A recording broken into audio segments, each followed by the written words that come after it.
Hello, my name is Marcus. I'm the compiler of a collection of therapy quotes entitled 1001 Windmills of the Mind, a collection of advanced self-help quotes taken from philosophical, the psychodynamic, or the psychoanalytic perspective, which long ago, as I understand, was referred to by some as philosophical medicine or narrow medicine, helping us to raise self-awareness, self-understanding, which leads to self-acceptance, and reclaiming parts of ourselves that we buried and didn't develop due to childhood trauma. So now we want to reclaim and re-own who we'd be had we been loved. So everybody has gifts and treasures, a key one being a sense of embodiment, a sense of beingness, a sense of having a sense of self, authentic self, emotional body. Okay? And a lot of the I's come from there. Like, I understand. You need an I there. I have empathy. I apologize. I love.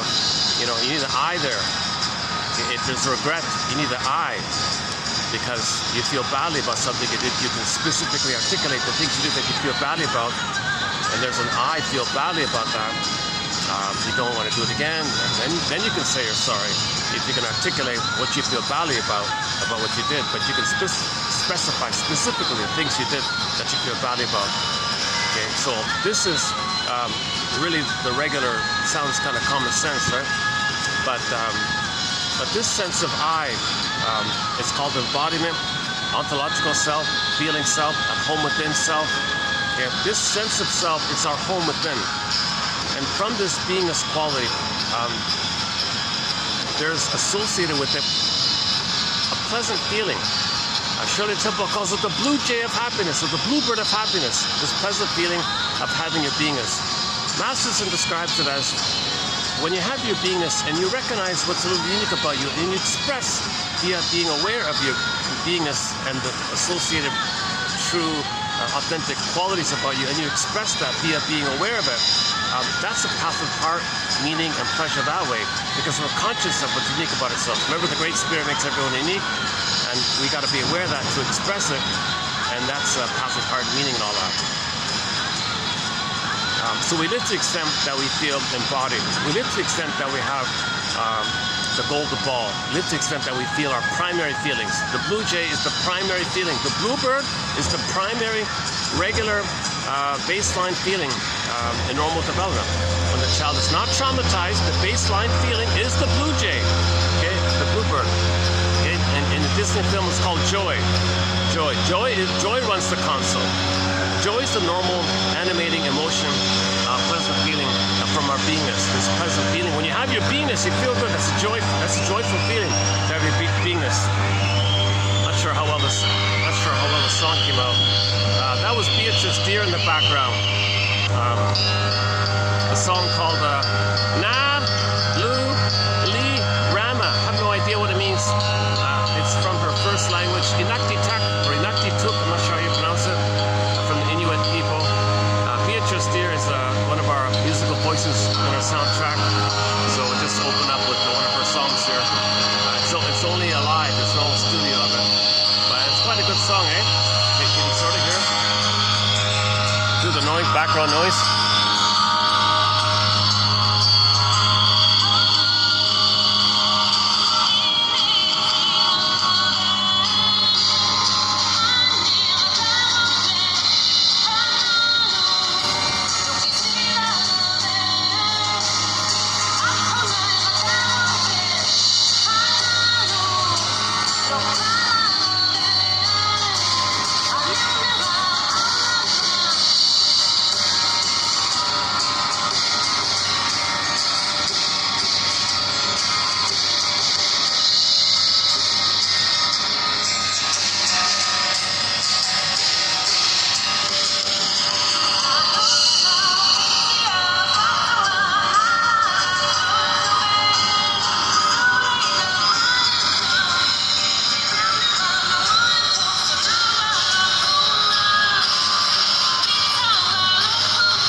noises stop, I'll play it again maybe. But okay, so that's Robert Bly describes it as how everybody's born complete and whole and radiant, 360, like the sun, round, complete, whole. That's the normal condition, that we're complete, that we have our beingness, we have our feelings, we have our baseline feelings, our primary feelings headed up by joy and sadness. Okay, so joy is the regular one, but joy can step aside to allow sadness to run the console to admit a loss. So we have an ego to accept the reality of a loss, and sadness is there, and then I feel sad. There's got to be an I there. If there's no I, the person can't feel sad. That's called complicated grief, aggravated grief, the derailment of the grief process, okay, melancholia, okay, pathological nostalgia. And out of the pain of all that, the pain is that you can't feel sad. So to get away from the pain, you might engage in manic behaviors, pseudo-relationships, pseudo-intimacy, just anesthetizing yourself, numbing yourself with food and cigarettes and alcohol, whatever. So you're just in constant pain, so you're looking for ways to numb the pain. But you have a hope, it's disappointed, so you numb the pain. So you're kind of in a complicated state if you can't feel sad. Okay, we need to feel sad for joy to come back to the console. All of the joy for which you pray is 100 tears away. In the last video, the paraphrase for it was, for all of the authentic intimacy for which you seek, all of the authentic relating which you seek, okay, is 100 tears away. It's the same idea. So in the Disney film Inside Out 1, okay, about 10 years ago, that was one of the core messages. Okay, so there was problems for joy and sadness to come back, okay, the beingness to come back. So with trauma, okay, back up a sec. So the famous triune brain, okay, our brain has 3 parts, 3 in 1 brain. Only one hominid grew the cortex, that's the 3rd part. Only one hominid grew the cortex, that was us, Homo bodoensis, in our previous state. So we, in our previous condition called Homo bodoensis, for almost 1 million years, it took us in our previous state almost 1 million years to grow the cortex. That took place roughly around 200,000 years ago, according to the film Forbidden Planet, 1956 science fiction film Forbidden Planet. They make the reference to 200,000 years. So we grew the cortex, then we called ourselves Homo sapiens. And only one hominid grew the cortex. And we're all from that one hominid. The other hominids didn't grow. I don't know what happened, but nobody knows what happened. So only one hominid grew the cortex. So there's only one hominid grew the cortex. That's us, Homo sapien. And then we spread around like that, settled in different places. Okay, sun exposure, loss of melanin, okay, trivial biological variations. But then 10,000 years ago, we became traumatized due to the mismanagement of our discoveries. And then 10,000 years ago, according to Star Trek, one of the Star Trek episodes, they think it's 6,000 years ago. I've been saying 10. I've heard many people say 10. I've heard some people say 5 or 7 or 8. Nobody knows. So Star Trek says 6. I've been saying 10. So let's just say 10,000 years ago, we became a traumatized version of ourselves, Homo traumicus, while we were in different places, while we looked a little different superficially. So while we settled in different places, our one family, Earth family, human family, okay, while we were kind of in different places, we're all cousins, technically speaking, we're all cousins. 30 to 50 times removed on average, says Jane Elliott. Check out the work of Jane Elliott. Her work has won a Golden Windmills Award for her contribution to promoting self-awareness, self-reason, self-understanding. Jane Elliott. So there were trivial biological variations. Okay, so trivial biological variations. So due to over time how much sun exposure you receive, the melanin chemical in our skin, hair, and eyes kind of adjust accordingly based on how much sun there is. So some lost quote unquote their tan, right? So when the melanin goes down because you got less sun, the hair might turn reddish and blondish, or brownish, reddish, blondish. Is that right? According to how much melanin. It's just a superficial thing based on melanin. Melanin is a chemical that's responsible for the color of your hair, eyes, and skin tone. So over time, the hair color might change due to sun exposure. Okay, with the eyes, okay, it can go, what is it, green and blue, is that right? Those, yeah, hazel, So so we all began with hazel eyes. When you lose the melanin, it might turn to green or blue, I guess. And then the skin tone, the tone. Okay, nobody has white or black skin. Forget that nonsense. Yeah, oh yeah. So here's white and black, right? This bag here. So nobody has white or black, right? Everybody has a shade of beige or a shade of brown. Everybody has. We all started off with a shade of brown tone of skin, but when you lose the melanin, the quantity of melanin is measured on a spectrum between 1 and 6, they say. So if you lose most of your melanin, you're kind of at the one end of it. That means the appearance of it is you have more of a shade of beige tone of skin.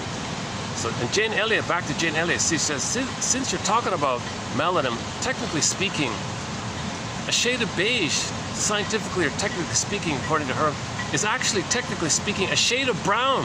A shade of beige is a shade of brown. So we still all have a shade of brown. No one has white skin or black skin. Forget that nonsense. And don't call people white or black. That's awful. Okay, we're human beings with a shade of beige or with a shade of brown tone of skin. At least identify that we're human beings with, okay, a shade of beige or a shade of brown, let's say. Now, if somebody looks very palish, they look kind of like, maybe if there's trauma, the blood goes to the vital organs, so there's less color in the blood like that. So then it looks more pale, more palish, but it's still palish, even though it looks more fairer or something, or leaning towards less. So the beige on the light beige, like a light beige or something, it's still a shade of beige, was technically still a shade of brown because you're talking about melanin. It's just you don't really see it because the blood went down due to trauma, kind of thing. So anyways, this took place roughly 10,000 years ago. So while we were in different places, okay, trivial biological variations were taking place. Okay, so skin tone, hair, and eyes like that. Okay, and there's other theories about. I don't know. I saw other theories. Like if you live near the ocean, maybe you're more rugged over time because you got to fight with the waves. If you live near a lagoon, maybe it's more laid back or something. Easier to get the fish, so the temperament's more easygoing. But you got to fish on the ocean, maybe you got to be more rugged or something. I don't know about that kind of thing. But that's something that you learn, right? And of course the diet's a big one, right? If people mostly eat dairy and cheese and milk and all that, the bones might kind of expand or something. I'm not sure about that. If people eat mostly fruits and grains and things, maybe that's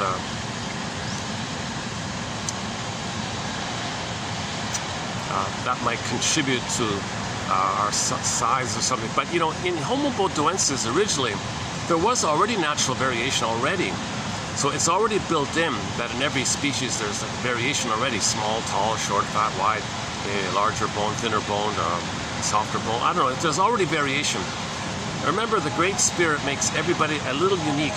So there's already a lot of variation already to begin with. So you got this variation already, and then people spread around, and then under the umbrella of variation, then within the variation in different places, there might be added variation due to sun exposure, lifestyle maybe, diet maybe, but we're still Homo botuensis. We're still the same. It doesn't change the billions of years it took for us to become. It doesn't change the billions of years it took for us to be us. So this is just superficial, kind of cosmetic, you might say, or some kind of learned thing like that. It doesn't change our basic structure. We still have the same bodily structure. Okay, we all have the same organs like that. It's pretty obvious. Another clue is that our fairy tales are all the same. So while we were in different places, after we became traumatized roughly 10,000 years ago, okay, the storytellers came on the scene.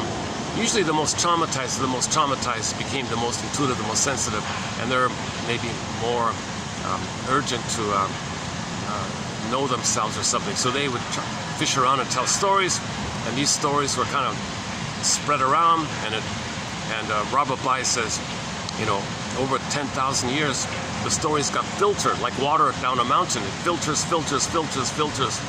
and then so now we got like something like Snow White.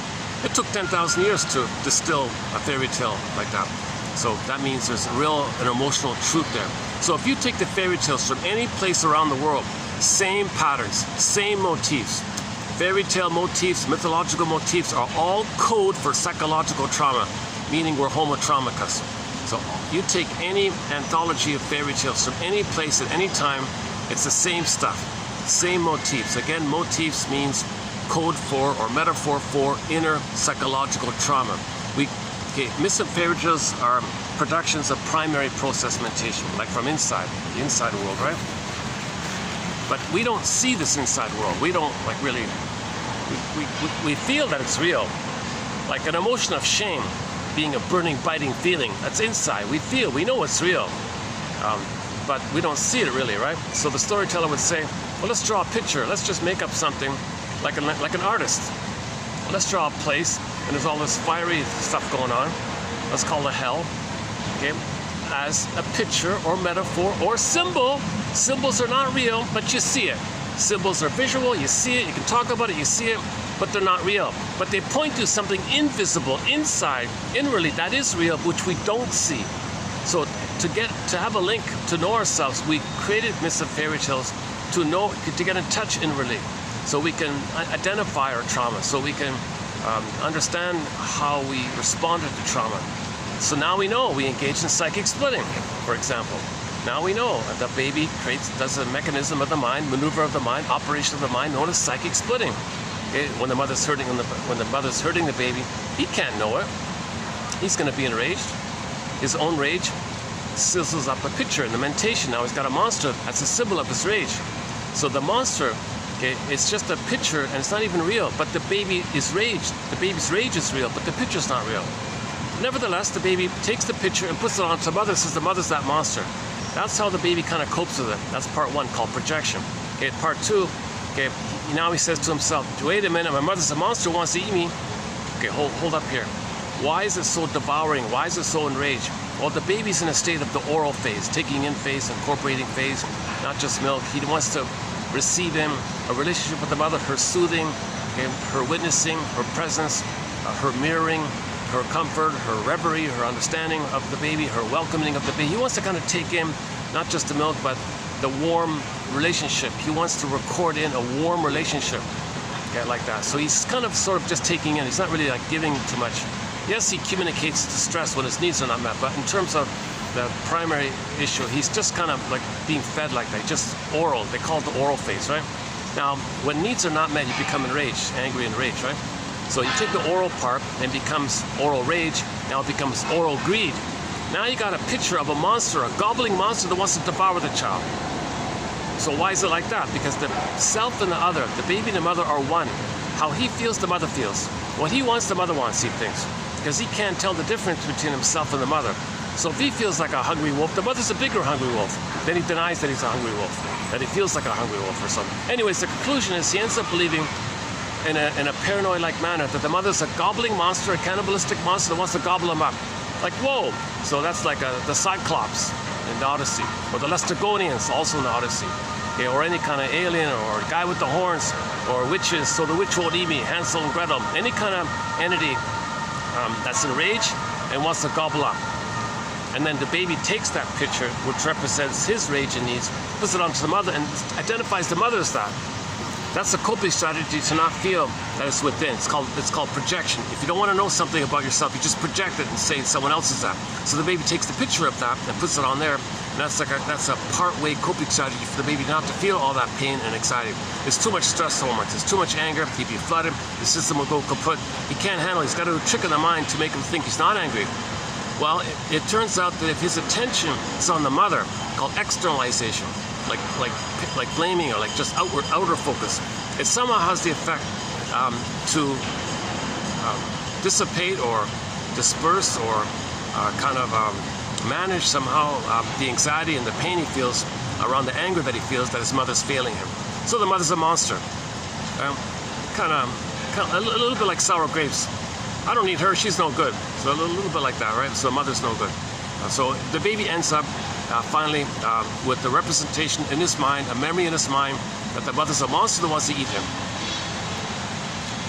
Now he says to himself, hold the phone here. How am I going to survive? How am I just physically going to survive? How am I going to take in the powder stuff if my mother's a monster that wants to eat me? How's this going to work here? Okay, enter psychic splitting, which is what the myths and fairy tales identify, what the storytellers, mythologists way back then identified this. They pieced it together and it got filtered through for thousands of years. So the psychology efforts have been going on for 10,000 years via the myths and fairy tales. You know, so it's only in recent times that we have kind of like modern jargon like psychic splitting that I'm talking about here. Psychic splitting. Thanks to Melanie Klein, a huge shout out to Melanie Klein for teaching us about psychic splitting. She's the main one, I think. But many have updated it, like Masterson and and teachers of it like Solani and so on. Berne, of course. Berne, of course. Yeah. Okay, so now the baby's trying to nurse, and he thinks he's enraged. Mother's a monster. He wouldn't make it. He couldn't survive if he thought his mother's gonna eat him. So he does a trick of the mind called psychic defense. Defense means he's in defensive mode, right? He's got to protect himself. He's defense. Mother's attacking him, and his amygdala is pumping out cortisol. He's kind of trying to protect himself, defensive mode, right? So the way to defend himself, to protect himself, is to just delude himself. So how that works is psychic splitting. He'll say to himself, "Wait a minute, my mother isn't a monster. Wait a minute, I got an idea. I'll just say to myself, that's not my mother. No, that's not my mother. No, this monster is not my mother. This is not my mother. It is his mother. No, that's not my mother. No, don't say that. I can't know that. I can't handle the truth. I cannot handle the play the clip. You can't handle the truth. The baby cannot handle the truth. So that's not my mother. No way. So that's what he's doing is repressing, denying, disavowing, disassociating, splitting off, compartmentalizing, put it in a separate psychic bin, something, and it goes in the body somewhere. It's kind of recorded somewhere far away enough to allow him to then do what the guy in the desert does, who's thirsty and then hallucinates an oasis to survive because he's trying to survive. The baby says, remember, it's heaven or hell for the baby. He's got to have a sweet, loving mother there. So the mother's a monster. To compensate, what he needs is a blissful mother, a heavenly mother, a goddess mother. So he hallucinates a goddess and puts that in a separate bin, and they compartmentalize it, so it's like separate. That's why it's splitting like that. So now he's got two entities in his mind, goddess and demon. Baby's a genius. He's a clever genius to do this stuff, because if he didn't do it, he'd be a goner, right? Baby's like one of these stray cats. They're very clever. Baby's a genius. So now the baby is trying to adapt to the situation, to survive in the situation. In yesterday's video, we talked a lot about why mothers are hurting the baby, why mothers are failing the baby, why mothers are betraying the baby, why because trapped in the mirror. That's a whole hour on that topic. So go to, can I refer you to yesterday's video, 07, 3000, we're doing 8, right? 3007. For a little bit more about how it is that mothers are failing their babies, shaming their babies, being misattuned and malattuned because they're trapped in the mirror waiting to be loved by their mother, and they think it's all about them. Okay, and they look at them like the myth. They see their reflection. They think it's only about them. They're entitled. Who's the fairest of them all? Who's it all about? So and then it goes down. And from that point, it goes down like an hour. Okay, so yesterday is that hour. So let's back up here. Psychic splitting. So the baby, one good quote is breastfeeding. How does it go? Breastfeeding for a baby is a question of heaven or hell. Okay? If the baby's needs are met, he's in paradise. He's in blissful heaven. Babies are in blissful, heavenly, Garden of Eden, Shambhala, Shangri-La, Avalon, any kind of paradisical kind of image in myths and fairy tales. Okay? That's code for the baby's in a blissful, happy place. In the uterus, nursing, he needs that oneness called mother-infant dual unity. Okay, it's a unio mystica, one of the big mystery. It's a fusional state, a symbiotic state, a state of undifferentiation.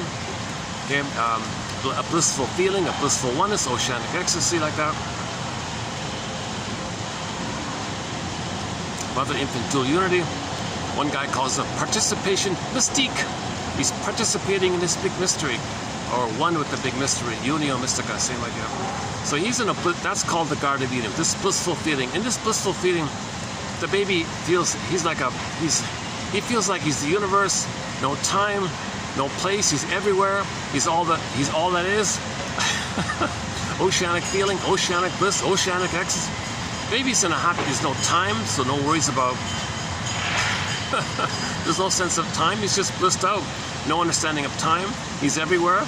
It's an odd idea. It's called unconditional hallucinatory omnipotence. He's a magician because if he needs something, poof, there it is. He wants something, poof, there it is. It's called magical thinking. He wants something, he needs something, he has a thought, he needs it, poof, there it is. He's a magician. Omnipotence of thought, magical thinking, unconditional hallucinatory omnipotence.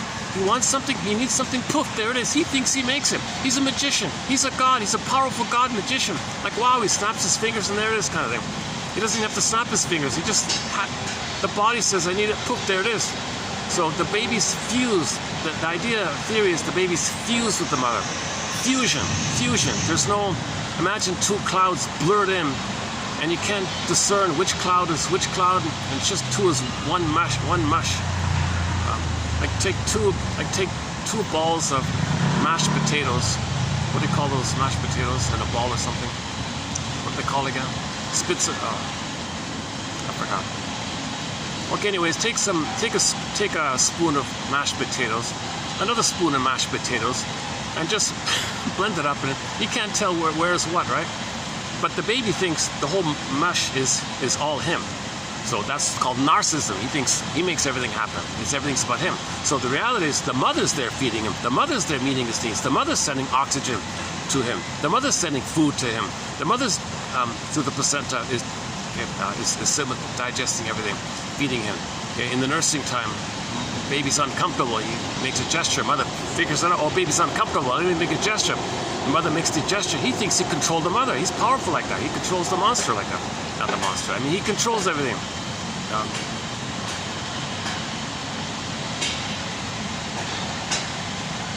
Right, so let's just stick with uterus. He needs something. There it is, right on time, just in time. The food, oxygen, nutrients all get sent down the center vein. Okay? And it even flows musically and rhythmically. Baby, cord, placenta, mother, mother, placenta, cord, baby, do, re, mi, 1, 2, 3, A, B, C. It all flows, it's even musical. Grassy thinks, if everything is the baby, what might not be the baby? In the beginning was the sound. He hears the thumping, he hears the heartbeat, that's the drums. He hears the pulsating of the cord. There's your bass line. And the blood flow in the three veins, one down, two up, is the melodic. They think it's melodic, corresponding to the notes on the scale like that. So the baby's hearing or sensing, his eyes are closed, and everything's him, but he's somehow sensing maybe what's not him is this movement and the sounds, the vibrations of the movement of the sounds, which is musical. So the first mother for the baby is music. The musical other, mother, the first other is music. The first mother is music. That's Grassie's theory. We talked about that about a year ago, I think. She's Argentina, is that right? That's funny, we don't have many quotes from Argentina. I'm a little surprised about that, because apparently it was big. Psychoanalysis was very popular there. I don't know what happened. We got very minimal. Jeepers. Apparently, like the whole city, it was like the culture of Buenos Aires. I even thought about going there at one point. Like I thought, wow, really? And everybody's either a therapist or in therapy. Like it was a whole culture of psychoanalysis there. I don't know if that's true or an exaggeration. I don't know what's going on.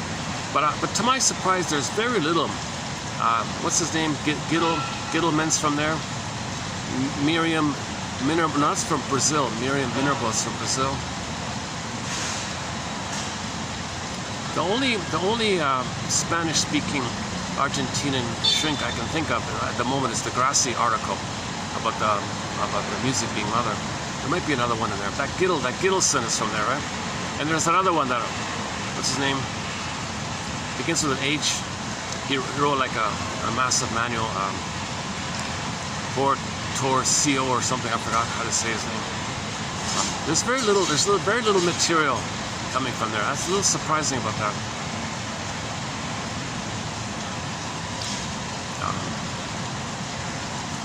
Somebody said they were under attack and all that, because if people know themselves, and well, it's harder to control people.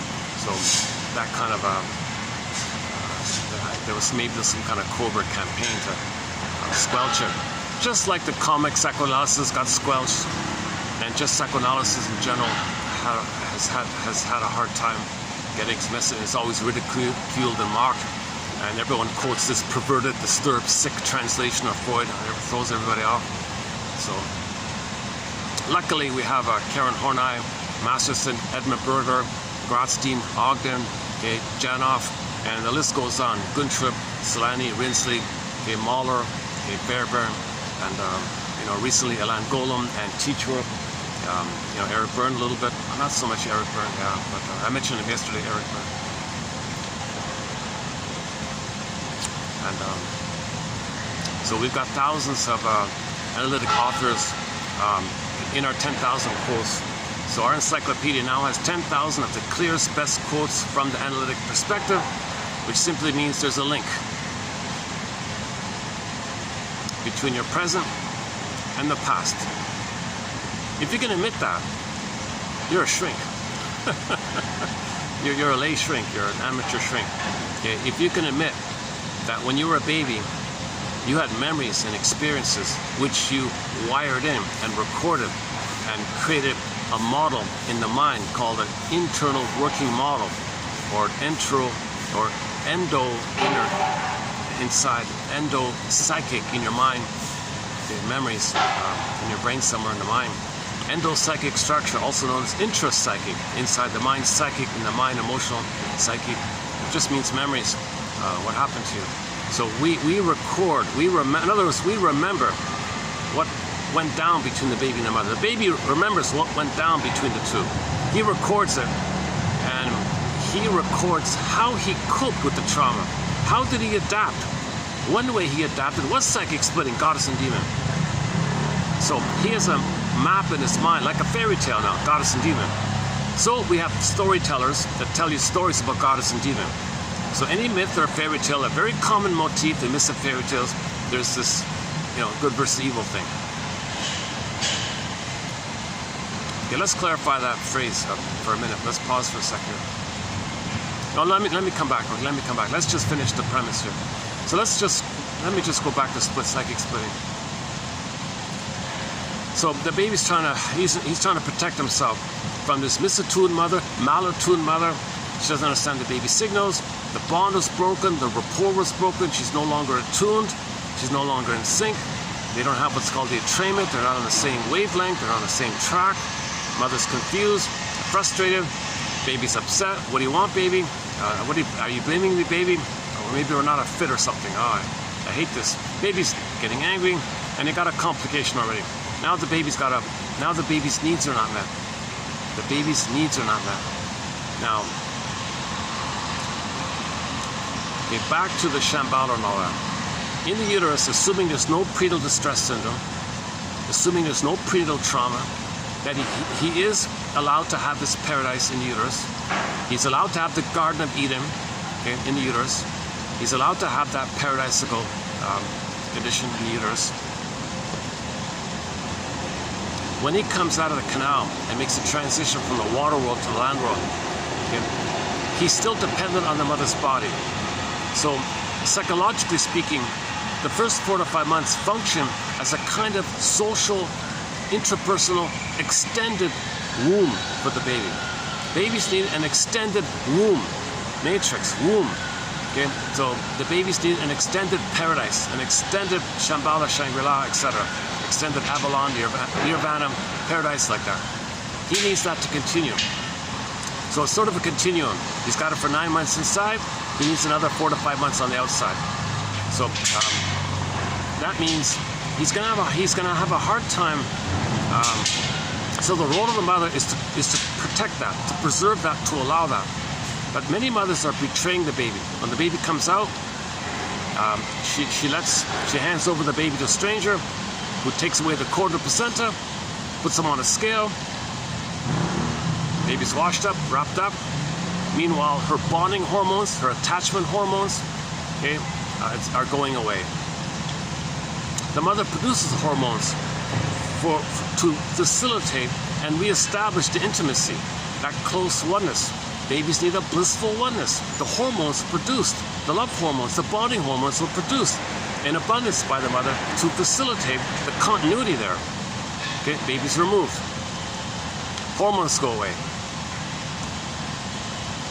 Okay, A, the placenta and the cord are still alive, they're still pulsating, so he's being deprived of what he's getting already. So there's like a feeling of phantom placenta. Where's my placenta? Phantom, where is it? It's like an organ, like it lost, kind of more or less. Lloyd DeMaz talks about the phantom placenta. So the placenta and the cord connected the baby to the mother, which is the source. So wait a minute, if the bridge to the mother's gone, where's the mother? Mother, you abandoned me, you betrayed me. After all we've been through, 9 months together, I come out, I really need you. I expected you to be there for me. I'm making this huge transition. I need you, mother, I really need you, because there's often complications at birth. So he needs the mother there to soothe him and comfort him and say everything's okay. I'm here for you, I got your back. The cord will stay, the continuity will stay. I've got your paradise. I've got your paradise, baby, don't worry. We'll get the paradise. Mother, I expected the extended paradise. After 9 months together, we were one. I need that oneness to continue. And I'm coming out of the canal. And what did you do? Just that time, the bridge to you, you took it away. That means I don't know where you are anymore. I think I'm a goner. No mother, no baby would make it without a mother. What do you mean emotionally speaking? What do you mean like physically survive? What do you mean like emotional, inner life? Aliveness of feeling, aliveness of affect. We mean your beingness, your sense of beingness and feelings like the golden ball and your humming in your body, like that. We mean that kind of inner life area, the warm inner, like the blue jay. Okay, you don't want the blue jay to go in a coma. Okay, sometimes the blue jay is the princess. You don't want the princess to go in a coma like Snow White, or be locked in a tower like Rapunzel, or morph into a bird and fly away, or morph into a fox. Oh, Beatrice Deer takes the story of the princess in a trauma. The princess morphed into a fox and ran away. Read this fairy tale, The Curing Fox, as told by, was it Hugh Lupton or something? But he got her from an ancient 5,000-year-old indigenous Inuit tale about the fox like that, and he adapted it.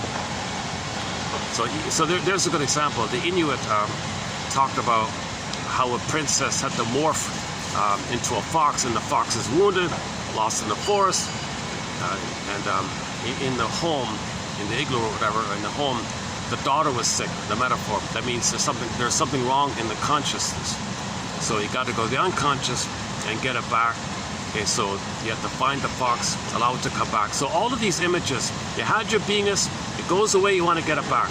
So the beingness was the fox, ran away, wounded, lost, you want to get it back. Healed, nursed the fox, morphs it, the beingness, and the daughter, the person, everything's healthy in the igloo, in the house like that. Okay, same with Rapunzel, you got the castle, but there's poverty and debt and all these problems. Okay, the soul, Rapunzel, she's locked in the tower. When she comes back, everything's okay again. Okay, when Snow White comes back, everything's okay like that. So we had our beingness, we lost it, and when you lose your beingness, you got problems in your life. You got pseudo-intimacy. Okay, feeling guilty, making mistakes. Now you don't know how to articulate your mistakes. Now you feel like that Marley guy in the Christmas Carol, the ghost guy. You know, that quote's coming up about the Marley guy. Now somebody, hold a second. Let's let these people pass here. Hold a second.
So look, hey, am I online? I think I'm online here. Yeah, hold on. Oh, let's take it up. Let's see if I can take it up here quickly. So Beatrice Deer does sort of a musical adaptation of that Fox story. So let's it's it's limits and all that, but hold on a sec. Let me take it up here. So the song is simply called Fox, off her album called oh boy, oh, the album is called Fox. Is that right? Anyways, look up Beatrice Deer, Fox, both as a song and as a music video. Let's see if I can pick it up here. Hold a second. Hang on, stay tuned. Okay, Newlywed Game. Oh, we've been talking about the Newlywed Game. Yesterday I got carried away about the Newlywed Game. I'll try to lighten up about it. Yeah, I really got carried away with that one. My goodness. I wasn't even planning to talk. All right. What happened? Beatrice. Oh, hang on. I typed it incorrectly, but they changed it on me. Okay.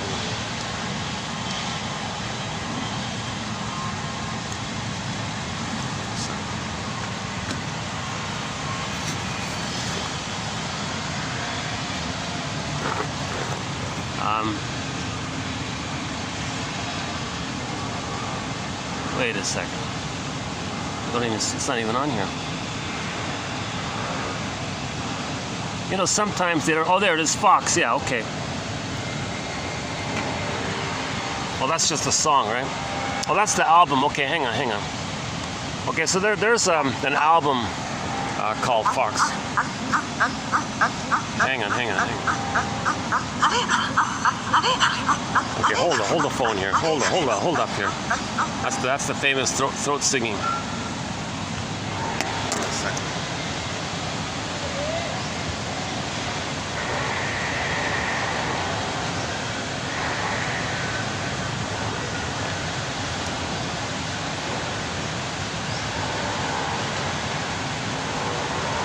Okay, yeah, here we go. So it's about 4 and a half minutes long. Okay, so this is just a fragment of the fairy tale. So the soul came back to the house. Okay, so the igloo. So the carrot, everything is like inside. Okay, so in your house, in the igloo, in the house, the soul came back. So that means the igloo's like the body, and you, the man, you and your feelings are reunited. So the feelings came back. Now, in trauma, if we don't, if we don't accept our feelings, it'll run away. It'll escape. So that's sort of the pattern, right? We had it, we lost it, comes back, we lose it, kind of thing. So now in the unconscious, there's no sense of time, so it begins with the return of the soul. Okay, that's the kind of like the conclusion, and then partway through the song, the soul leaves. That's sort of the beginning of it, right? And then you want to get it back. That's the beginning of the song. So the beginning of the song is kind of like the conclusion, and then halfway through, it's kind of like the beginning. All right, let's see how it goes here.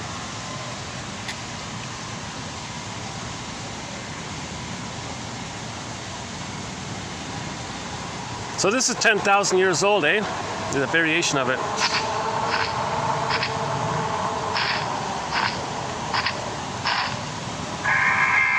Wait a minute, should I do it this way?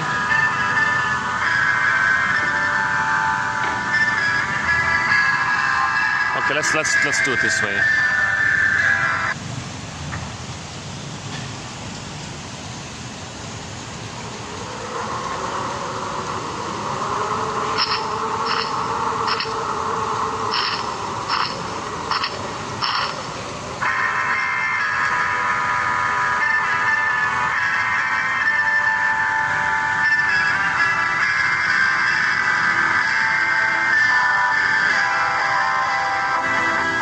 It's a night scene.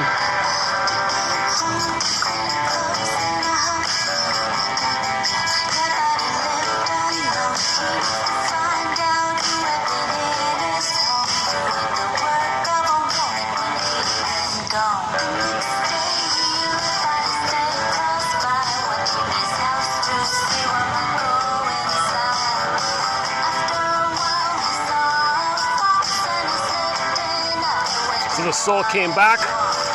Whoa, a strange feeling. There's the princess, a symbol of the feminine element, the feminine principle called beingness. So the metaphor, and look, he's crying, you got your beingness back. See, he's crying because he feels safe in all the tension without a soul. So he's confused about the return of a soul or having a soul. So we all start off with a soul. So the feminine there, okay, represents the beingness. I'm your wife, right? We're connected like we're the inner marriage, right?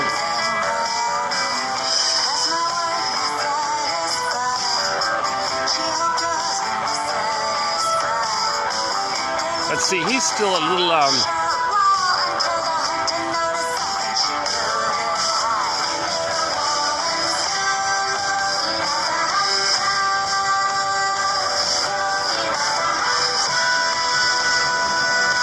but he's still confused about himself. He doesn't really fully know it, right?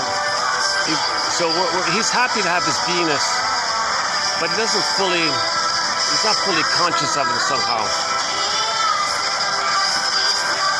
So he betrays himself. So we don't know what he does really, but he does something in his life where he does something called self-betrayal.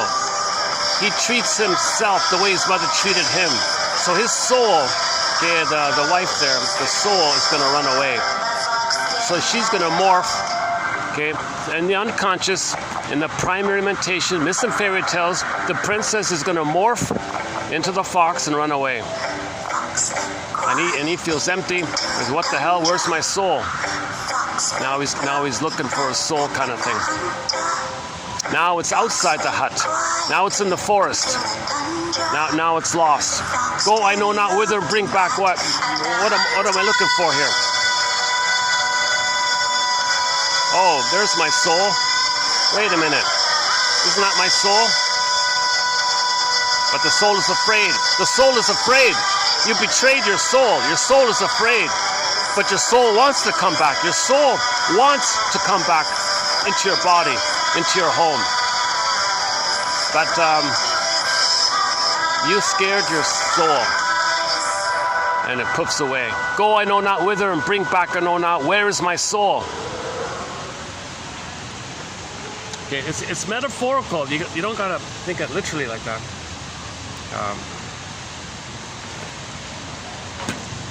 So the common pattern is there. So when the wife and the woman get a symbol, is the female. Okay, it's called feminine. Okay, the feminine stands for or represents or is code for, symbolized by the woman, is code for the feminine element, the feminine principle, the yin. Okay, the beingness. Okay, that's that sense of embodiment, a home with them. If we live to the extent that we have our feelings, our sense of beingness, we don't want to feel empty. Like that poor guy, when the soul went away, he feels empty now, right? He's alone in the hut like that. So we don't want to feel like alone in our hut, in our body like that. We want to feel embodied. So the woman being there means the person is going to feel embodied. So he was happy, you saw him crying. It's incredible, right? To have your beingness. We had it, we lost it, want to get it back. So okay, that snippet refers to that idea. Okay, then why did the soul run away? Now we kind of go at the beginning. So if the mother hurts the child, he makes the Faustian deal and hurts himself. To have a mother, to have some identity, he makes the Faustian deal, but he's got to sell his soul. That's why the fox is afraid to come back. You're tied to the mother. Okay, the fox won't come back because he'll betray himself because he's married to mom still. Okay, so if the boy or girl, if the child makes the Faustian deal, the Faustian bargain, called identification with the aggressor. Where mother shamed him and the soul ran away. The baby says, what identity do I have? What agency do I have? I think I'm a king and a god. I make everything happen. Mother's hurting me so much. I feel so passive here. And temptation, allure. Okay, I'll do it. I'll imitate you, mother. I'll shame me, and I'll make my soul run away because that's what you did to me, and I'm married to you. So there's a huge emptiness like this. Okay, so the point where we see him, complaining about her or something, and she ran away like that. It's not like some hot-tempered woman. It's not meant to be like in the outer world. Somebody complains and his wife, gets so angry at her, leaves him or something. Not like that.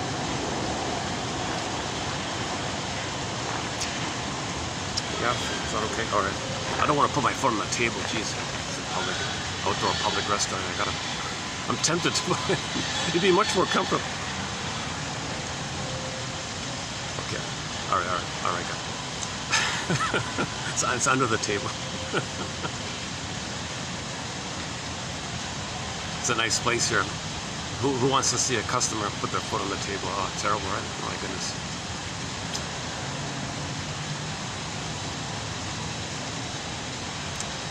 Okay, so the guy.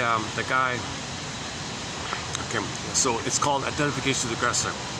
Okay, remember psychic splitting? That's one defense mechanism. The baby psychic splitting. So the earlier defense mechanism was called psychic splitting. Goddess and demon. It's unreality. But he tricks himself to think the mother's a goddess, even though the mother's a monster. So while he's feeding, and the mother's Misatun, Malatun, it's a monster. No, it's a goddess. So he superimposes a goddess image on top of the monster image, kind of buries the monster image and fills in where the monster image should be with the goddess image. Oh, there's my mother, not a goddess. So he's psychic splitting, however you want to describe it. Again, the source point is the babies need paradise in the beginning. They need garden. It is heaven or hell for the baby. The baby can't do ambivalence. The baby can't do confusion. The baby can't do any kind of time like, oh, gee, mother was okay 5 minutes ago. Now she's on the phone. Don't worry, she'll come back. Oh, no, the baby doesn't understand time. So poof, there's no mother. So he's enraged. Mother's a monster who betrayed him, who abandoned him. Mother ate him or something. He doesn't, whatever it is. So deny that and make up a goddess. Or mother doesn't remember that she was shamed by her mother, so she shames her own baby to remember that she was shamed. So the baby can't say, oh, my mother doesn't remember that she was shamed. In her attempt to remember that she was shamed by her mother, she wants to shame me in her effort to remember, because maybe she's hoping to say to herself, oh, gee, I guess I'm shaming my baby for me to know that my mother shamed me and I don't remember, so I'm recreating it, reenacting it for me to remember. Oh, it's okay, mother, yeah, you can do that. Baby can't handle that. Baby can't have that kind of strength and empathy to be a super therapist for the mother. Baby can't do that kind of stuff.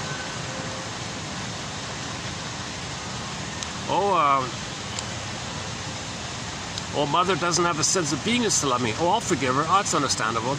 She wasn't loved herself. She has no beingness to love. There's no I there. When the mother says, I love you, baby, there's no I there. So she can't love me. Oh, I'll forgive you, mother. You don't have an I to love. Oh, it's okay. I understand. I'm sorry you don't have an I. But I won't think you're rejecting me and not meeting my needs because I understand why you're doing it. I'll be okay without you loving me. Baby can't do any of this kind of stuff.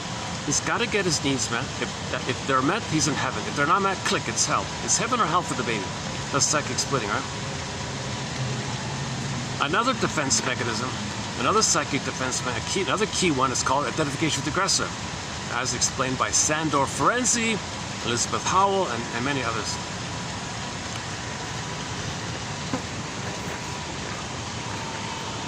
Yeah, identification with the aggressor, commonly known as the Faustian deal, the Faustian pact, the Faustian bargain, where remember the baby thinks he's a god and the king makes everything happen. The mother shaming him, using him.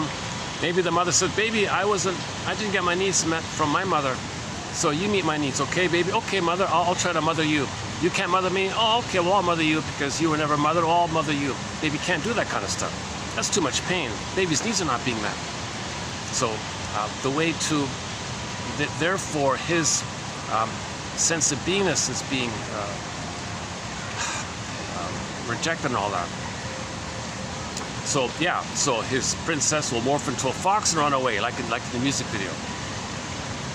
Or the princess can go like Rapunzel. So the princess we saw in the igloo, it could be Rapunzel in the tower. It could be Snow White in a glass coffin. Okay, it could be Miss Core in the Greek myth, just goes to zoops to this other world. And Inside Out, Disney film Inside Out 1, okay, the tube, they went up this other world. So she morphed and flew away.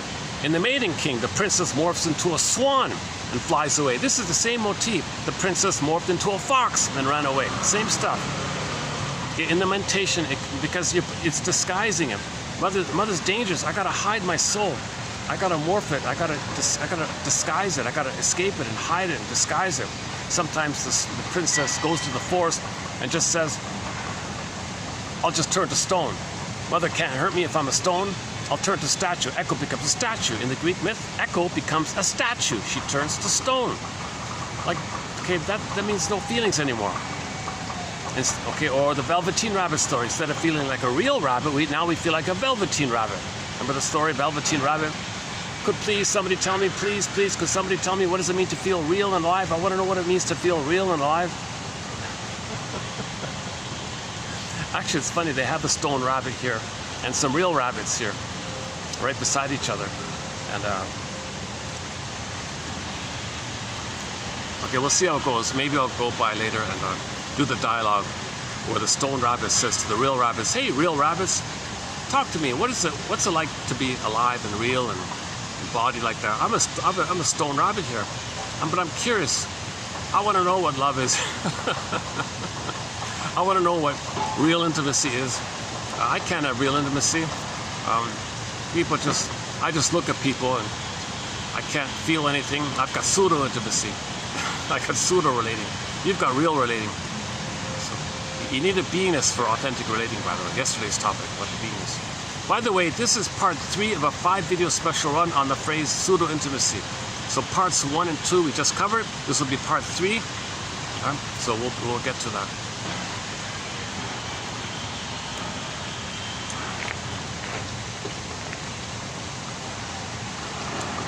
Another common image for relational trauma, interpersonal trauma, betrayal trauma, strain trauma, weaning trauma. The doctors used to call this weaning trauma. Baby wasn't ready to be separated from the mother. He still feels he needs time to identify distinction, whole objects. Mother's a person, he's a person. She's got an eye, he's got an eye. He needs time for that. If the mother betrays him or shocks him or weans him prematurely, he's frozen where the fusion's still there. Now he's going to look for symbols of breast, symbols of mother. Okay, the trauma's still there, repetition. So when the real need is not met, you search for a symbol. Symbols are not real. So ice cream is not mother's sweetness. So you didn't get mother's sweetness and soothing and comfort, so you search for something to stand in for it. But the trauma's still there. When there's trauma, we repeat. So you reach out again, but you can only reach for a symbol. But the symbol is always not real. It's not the real needs. So when real needs are not met, you search for symbols of mother.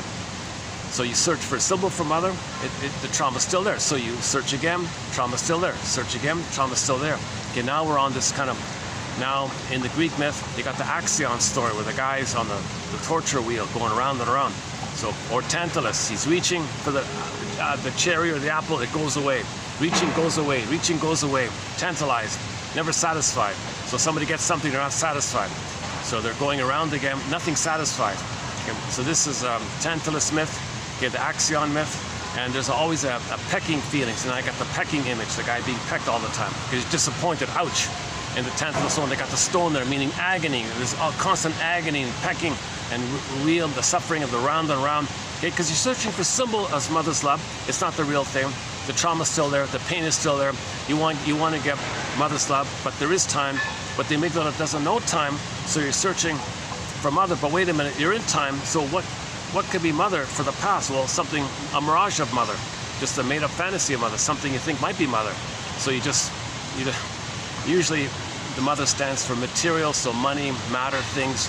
It's not mother's body, not mother's warmth and all that. The spirit, mother was mother's spirit. Well, what about alcoholic spirits? Will that work? Stimulating fluid, breast milk, cookies and biscottis and things, sugars and ice creams and things, muffins and things. Come on. So you're looking for something symbolic here. That no symbol is the mother that was needed back in the past. No time machines, no magical time machines. There is time. So, but the trauma you means repeat, repeat, repeat. Symbol, disappoint. Symbol, disappointed. This is called repetition compulsion. Okay, when there's trauma, we have the compulsion to repeat, to get out of the pain, to get mother's love, to get what we needed. Compulsion to repeat. Okay, now because there's time, then we say that in the present, we transfer the past to the present and then act it out. That the phrase is transference, acting out. Okay, now when you transfer the past to the present, since you're searching for a symbol of mother, it's also known as symbolic acting out, and each round of it is called a symbolic act out. A symbolic act out. Okay, the present, sometimes we call the present the presenting past. You present the past to the present, you're presenting the past to the present's called the presenting past, or simply the presented past. So the present is still the past. Yes, materially we understand the present is the present, but in terms of our grand design, emotionally, grand design, in terms of our unfinished business with the mother, getting our needs met with the mother so we can have our beingness. The trauma is we lost our beingness, and it's all about getting back our beingness. We don't want to live empty. We don't want to feel like the velveteen rabbit. Nobody wants to go to life feeling like that velveteen rabbit all their lives. Nobody wants to feel like the stone rabbit over there. Of course the stone rabbit wants to be a real rabbit. So another image for this trauma is in the Maiden King story, when the mother doesn't meet the baby's needs, his emotional body goes flat. The symbol is the pin goes on the collar, and then under the collar it's all flat. The jargon is the affect, the emotion is flat. Okay, like the stone rabbit or the stone called petrification, or the frozen woolly mammoth. Think about the image of the woolly mammoth frozen in the block of ice, just frozen, suspended, right? Or echo turns to stone. So flat affect. So your emotional body's flat. It's kind of numb. You don't feel anything. It's there, but it's. I guess maybe we can bore the possum idea. It's not, the possum's not dead. He's playing dead. So we're kind of playing dead with our emotions. It's there, but we're always playing dead. Possum. Okay, or deer in the headlights. Something's just there physically, but not really alive there. You know what I mean? So it's we're kind of missing that. That's emotional trauma. That's emotional trauma. Psychological trauma. A trauma to our beingness. A trauma to our essence. A trauma to our inner identity, our inner life, like that. Okay, so long ago, the jargon for this phenomenon was called athymolexia. In ancient times, the Greeks had a term for this. Athymolexia. Okay, when the baby's traumatized, pin goes on the collar, under the collar it's flat affect, athymolexia, meaning no feelings for your words. So you can speak, but there's no feelings. In modern times, it's called alexithymia, no words for your feelings.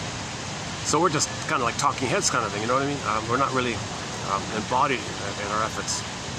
So that's a trauma, that too, not be embodied or something, right? Like not feel. That's why we love.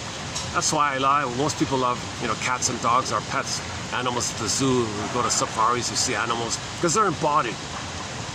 Okay, so we admire that their embodiment, because we were meant to be embodied. That's called a golden projection. Something gold about you.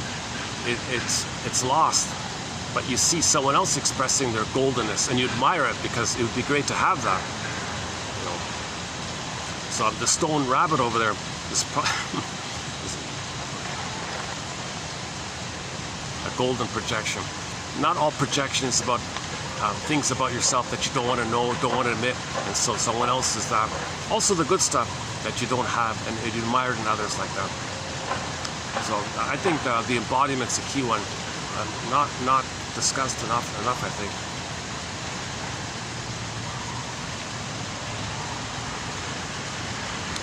Okay, so when you do some kind of a investigation about this, some kind of survey about this, then maybe the image of healing is the phoenix, the firebird, sorry, or the phoenix. I think the firebird's more pictorial, the firebird, right? So the firebird. So when you can piece together that your mother failed you, that she was impaired, she was kind of like the wicked queen, she was narcissistic, she didn't have a beingness, and you're going to feel sad by that. If you can admit the sadness, if you can admit the truth that your mother didn't, quote unquote, the greatest hurt of all, mother failed me, quote unquote, mother failed me, the greatest hurt of all. If you can admit that she wasn't able to love, not that she didn't want to, it's just that she wasn't able, she didn't know how to love. Play the song, I want to know how to love, or what is it? I forgot. Lou Graham's song. I want to know what love is, how to love or something. I want to know how to love or something. Well, you need a beingness to love. You don't have the beingness, you don't know how to love. You have your beingness, you naturally know how to love. So the mother didn't have the beingness, so she didn't know how to love. So now you face the truth. Oh my God, my own mother didn't love me. She couldn't. She was so traumatized, she wasn't able to love. That's a real sadness for myself. Sadness for her as well, of course, but a sadness for me. Jesus Christ. You mean I wasn't loved by my mother? Holy, you know what? Like, oh my, so you want to get to that kind of painful truth. That'll bring up, if you can emotionally admit this reality,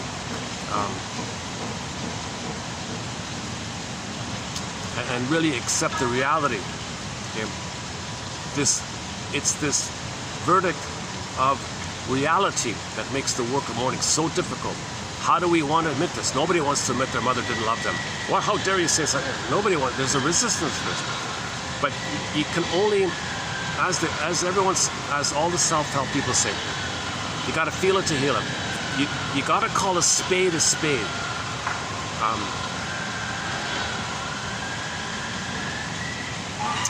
Okay, the truth will upset you for you. Steve Berne said. The comedian Steve Berne said. So if you can admit that your mother was impaired, she didn't have the beingness to love, she was a cake. So there's a whole, now we got like a 2-hour video on that track, on stepping into the balcony exercise and looking down on a stage and seeing your parents interact with each other as wounded children in adult bodies, trying to get their parents' and their mind's needs met through the person in the present. So they're still trying to save their parents in the mind by getting the needs met of their parents in their mind, and they're recreated the continuation of the trauma of their childhood. So they would play one parent, and the partner would play the other parent, and the other person doing the same thing. So they're not enjoying the present. They're pseudo-relating. They're fighting. You meet my needs, which is one of my parents' needs. No, you meet one of my needs, which is one of my parents' needs. So they're out of it, right? So they're wounded. They're homotraumicus. Okay, so the trauma is the commonality. They're all homotraumicus, and you got the specific traumas. Oh, sorry. Let's do this. Hey, why don't we play another Beatrice your song? Actually, I've got one.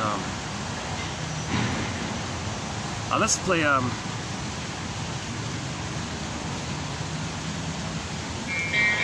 Oh, hang on. So here's a song also by Beatrice Dear, called in the original language, Inakitaka, Imunara. What's it called here?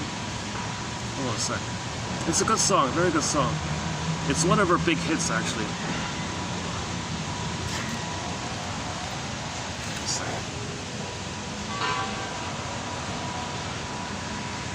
Oh, no, that's the one we opened up with, right?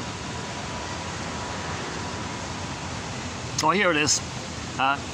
Imuta. Here's a very good song by Beatrice Dear called Imu. I have no idea what it means. I-double-M-U-T as in Tom, double A.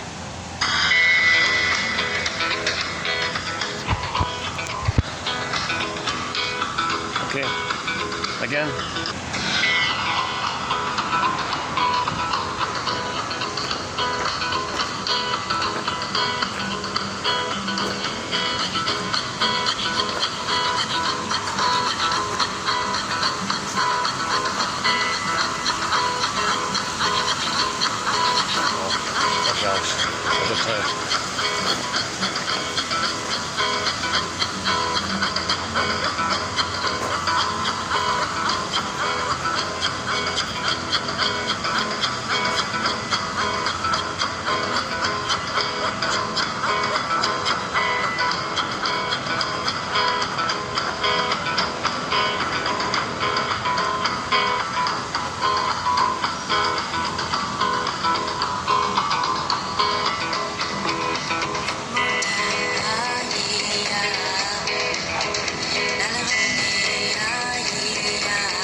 Okay, so let's just pick up on the images here. So we got Snow White in the glass box, right? So the princess had to run away, go to the forest, in a coma in the glass box. So the person is going to feel empty like that. Maybe they feel guilty or in emotional pain, problems. So the metaphors, in the kingdom, the crops don't grow and no one has children, or there's pain and suffering in the land or whatever. But if you could bring back the princess, the person, okay, then therefore the land is better, all that. So when Rapunzel, in the kingdom of Rapunzel, all these problems they had, when Rapunzel came back, everything was okay at the end. So we're okay when we have our beingness. When we lose our beingness, we don't feel okay anymore. We want to get a beingness back. That's now the recognition. First of all, you got to recognize the pins in the collar, the soul flew away. You got to recognize that. That's usually a midlife. Now, when you do recognize that, okay, back to the Snow White one. When you do recognize your soul is frozen, now you're in touch, and now you want to befriend the energies within your body, the spirit within you that's trying to mine up psychological truth and gems and gold. It's trying to mine up knowledge about you. So that's when Snow White befriends the dwarves. Okay, the metaphor means each person wants to welcome and befriend their inner energetic efforts, ongoing energetic efforts to make the unconscious conscious, to bring up to consciousness, to mine up to consciousness, to fish up to consciousness, to pull up to consciousness, to rope up to bring up to consciousness. So the minds go down, they bring it up. Okay, so they bring up psychological, meaning knowledge about who you are, knowledge of the trauma, knowledge of your psychic defense mechanism. The minors are telling you, the minors told them, look, your mother failed you, your mother betrayed you. The minors are telling them. She said, no, I don't believe that. No, really, she's dangerous, watch out. The minors are warning her and all that. No, I don't believe it. So she had a hard time accepting the truth. But the minors, it's bringing up the truth. So we want to bring up the truth to ourselves. So that's the innate drive for healing. The innate drive for healing. So the dwarves, the 7 dwarves, are symbolic of the energetic efforts within us that's linked to nature. It's linked to the natural forces that's trying to bring up the consciousness. So the healing journey is to make it conscious. No matter which school of therapy you go to, 99% of them are going to say the goal of therapy is to make the person conscious. You can't heal your patterns if you can't even identify them. The first quote in 3010 is, you've got to see a pattern before you can change it. You've got to see a pattern to change it. So you got to first see it, right? So the minors will say, hey, you've got a pattern here. Really? Yeah, here's a psychological gem, a psychological jewel, a psychological treasure. Get knowledge about your soul, knowledge about your wounded soul. It's still your soul. The soul is gold, the soul is jewels, the soul is gems. Just bring it up. So you want to bring up knowledge that you were traumatized, the mother was failed you, okay, she was impaired. You want to get the truth. So the minors, so that's why most of the film was about Snow White befriending the dwarves, and the dwarves helping her, and she befriending them. They kind of like have a friendship. That's code for you want to be reunited with your body. Some people think the 7 dwarves represent the 7 energy centers in the body, called the chakras, the 7 chakras, right? Heart chakra, throat chakra, solar plexus, whatever, the 7. I'm not sure about it. But anyways, it points to the inward dynamic, that the body has sort of 7 energy areas, and those 7 energy areas want to bring it up. So you're aligned and alive. You're gonna feel alive when all those energy centers are moving. If the heart, like for example, if the heart center,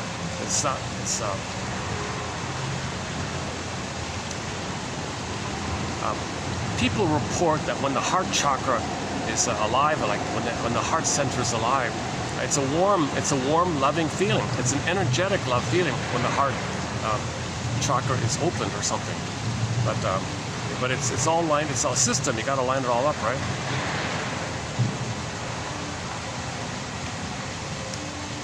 I don't know why so 7 doors are the 7 chakras, right? And I think, isn't there a famous meditation exercise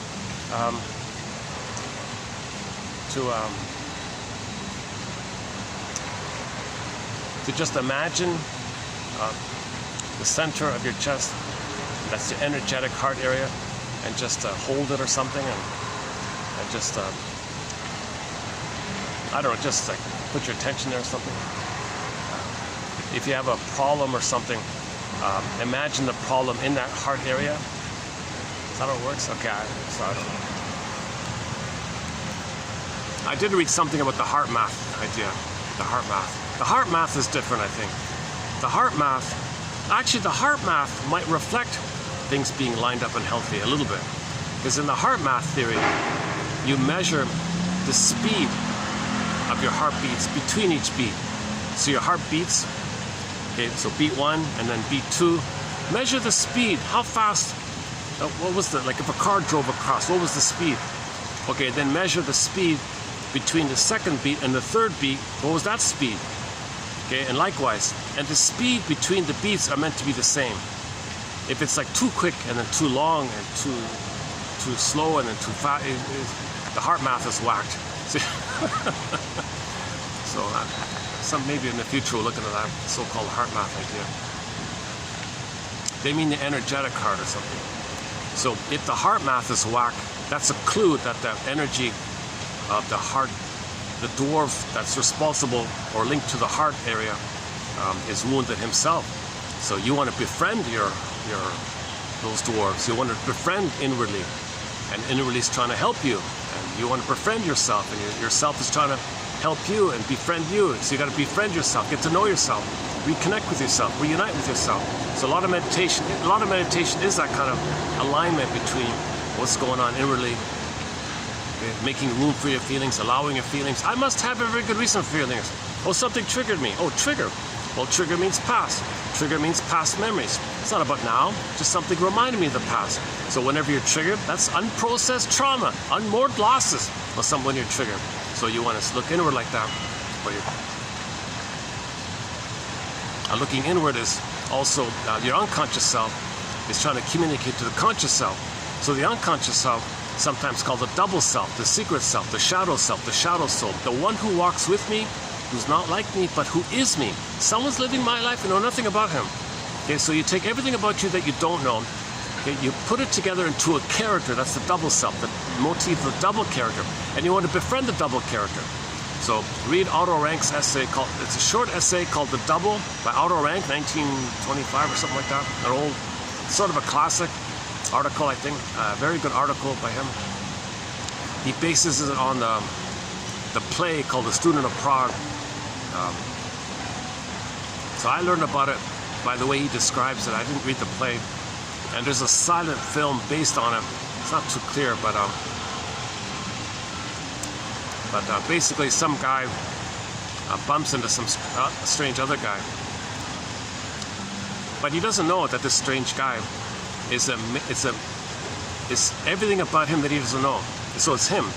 Everything about him that he doesn't know, there's a character that's him. So that theory, he's meant to befriend him, dialogue with him, get to know him, like Snow White and the Dwarfs. Little similar idea. So he's meant to befriend him like that. Now he didn't get it. He never got it. Okay, once again, this is a metaphysical, metaphysical idea. So, I mean, like a parable or a metaphor. So the guy meets another guy. That guy was him. He didn't know that guy was him. Called the double self, the secret self, the shadow self, the one who walks with me, who's not like me, who is me. In other words, everything about you that you don't know, okay, your traumatized state, the goal and the potential. So he's usually very vibrant and knowledgeable, and he's who you'd be had you been loved, but he's also the wounded you that you don't know. So there's a lot going on with the double self. A lot. Everything about you that you don't know, the double represents that. So you're meant to befriend yourself, dialogue with the double self. Now, the character didn't do it. He got into a fight with the double self over nothing. He got into some big fight or something, and he hurt the double self. He hurt himself. On the tombstone it said, here's a guy who never got to know himself. So the moral of the story was you got to befriend yourself like that. So he never made the link. He never understood that person was him, and he was trying to get to know him and befriend him. Oh, you're a stranger. I don't know. I reject you. I reject you. No, I'm not like that. I don't have any gold. I'm not worth love. I'm not worth. No, you're allowed to be loved. you were born to be. No, no, I don't believe that. Don't tell me such things like that. No, no, really. So he had this resistance. You were traumatized. No, I'm not traumatized. I'm fine. He compensates with delusion of the refuge place that he's in the uterus, thinking he's a king and a god. No, no, I'm taking refuge in the uterus that I'm a king and a god. No, you're wounded, man. No, no, I'm a king and a god. I don't know what you're talking about. Go away. No, I'm you telling you the truth that you're wounded. No, I'm not wounded. I'm a delusional god. No, leave me alone. So he had this fight back and forth like this. So the reader of the play or the film or the art essay is to get the message across that we want to befriend ourselves. Similar to the film, the classic film called That Uncertain Feeling. Not a well-known film, but so a young lady had a physical problem, went to the shrinker man, wise me up if you can. He said, well, this physical problem is coming from an unknown side of you, the stranger within. Would you like to meet him? She joked and said, I'm afraid of strangers. That's to talk about herself. Okay, the next scene was she goes to the waiting room, and there's this brooding, but wise, but artistic and creative, but brooding and wise artist guy. So that's meant to be like the idea of the brooding, tortured artist guy, creative artist guy. Represents her sadness, represents her creativity, her goals, her knowledge, her wounds, her pain. So she befriended this guy, hung out with him, spent time with him, befriended him, and sure enough, her symptoms went away. He put, because it was an illusion. It just stood in for everything about her, and it was a therapy device to get to know yourself. So she befriended him. But in the Student of Prague story, it'd be like she would fight with him. No, I'm going to befriend you. I'm going to welcome you. Let's have a cup of tea, kind of thing.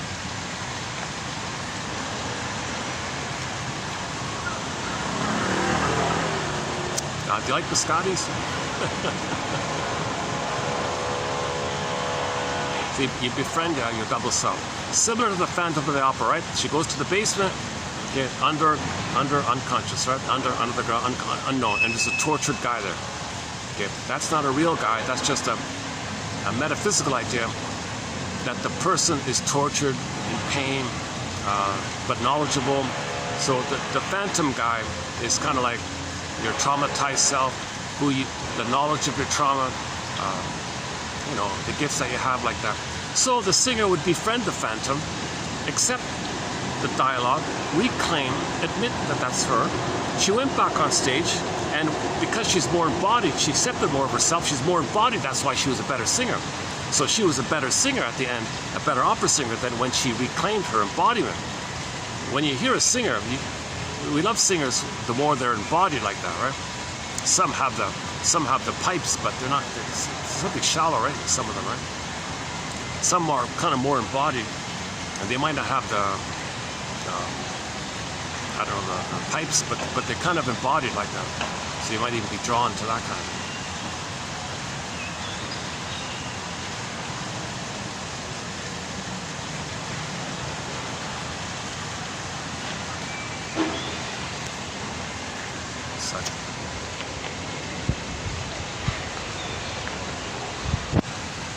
Oh man, this is a real treat not to be drenched in sweat here, because usually it's baking out this. Yeah, a little luck here. The temperature makes a big difference if it's a couple of degrees. Okay, enough about the weather report.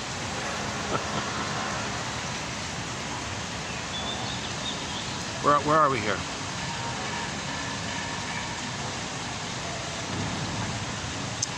Okay, I guess let me just take another short musical break here. Let's play another song. Okay, let's just play another song. Hold on a second.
So before I forget, yeah, that one about coming up in 3011, I think. There's that quote about the somebody. I just saw somebody comment on the Marley guy. Why doesn't anybody talk about the ghost of Marley? Why does everybody talk about Scrooge, but no one mentions him? And the way he said it made it look like he thought they were like separate characters. Like, hold the phone here, you're missing it. When a person has regrets, makes mistakes, does more losses, it feels inwardly like that ghost character. It's us, and we're kind of chained like that. So Scrooge could be like any standing in for any person. When any person feels like within the image of the ghost of Marley and the chains like that, that's within a person. When you realize it, then you break, change your ways and make corrections like that. So they're not separate characters. Yes, in the story they were partners like that, but it's not like a literal kind of thing. Okay, it's a metaphor that inwardly, when a person makes mistakes and has regrets, okay, when a person doesn't live an authentic self, and they have pseudo-living and a greedy and he's a bitter guy and selfish guy and all that. So he's always being weighed down with guilt and shame and makes excuses and lies to himself. He's loyal to the mother, so she betrayed him, so he betrays himself because he's loyal to her. So he's always in chain to the mother. So the Marley in chains is kind of like you're chained to your mother kind of thing, emotionally speaking. So I played Bob Marley's song, "Emancipate yourself from mental slavery. None but ourselves can set us free." I'd like to play that, but it's always copyrighted, Bob Marley, right? Redemption song. So we want to be redeemed. So a person can be redeemed. What any person, so don't, it's kind of like a fairy tale, the Christmas Carol, right? A little bit like that. So when any person can sense that they're being weighed down, the albatross feeling, you're being weighed down by the albatross, the chains like that. Yeah. So another way to think about it is Scrooge could project how he felt on his ex-partner Marley. He projected that onto him, saw him with that, and the condensation of him is still him. So he may have projected him feeling like chained down, but doesn't see it himself. He projects it onto his partner Marley, and he sees it within. So it's himself, it's the person. So they're both aspects of a single person. So the metaphor means, okay, so he was abused, obviously. His mother failed him. He was abused and all that. He was greedy and stingily and miserly, OCD and all that. He could never feel. He was getting more bitter, more controlling, more greedy. Had a chip on his shoulder that's getting bigger and bigger. He was a huge curmudgeon like that. That's because he never admitted the truth. He never did the midlife audit. He never befriended, okay, the dwarves. He never befriended the dwarves. It'd be like Snow White. "Hey, dwarves, who are you? Get out of here. I don't want to befriend you." He would kick away the dwarves. It'd be like, that's how afraid he was to heal. That's how abused and traumatized the character is. If you don't want to befriend yourself, you don't want to look within, you don't want to self-reflect within or touch within or something. It means know yourself. You don't want to know. I don't know myself. I don't need to know myself. Navel gazing. You make excuses. Say things like that, right? I get over navel gazing. What's wrong with you? All the typical aggressive slogans, because the source point is mother was uncomfortable with the baby's needs and she got angry. Get over it, baby. You don't have needs. I'm center stage. It's all about me. Get over it, baby. You don't have needs. Who do you think you are, baby, having needs? You got to take care of me. I'm center stage. Wicked queen idea, right? So identification with the aggressor. Others are vulnerable in some way. You treat them the way your mother treated you because you made the Faustian deal. And others are you, and you're repeating what happened to you. Let's let this group pass by me. There's a group just in front of me. Let's let them pass by. Let's play another song, listen.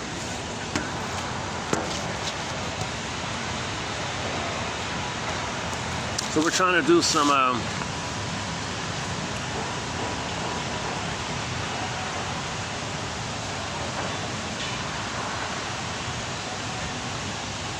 here's Katie Lee's song, Shrinker Man.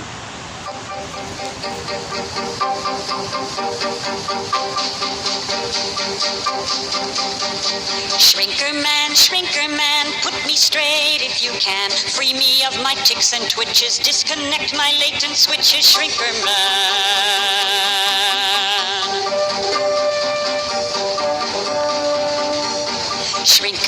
Shrinker man, wise me up if you can. Air my problems and excuse me, sympathize and unconfuse me, shrinker man.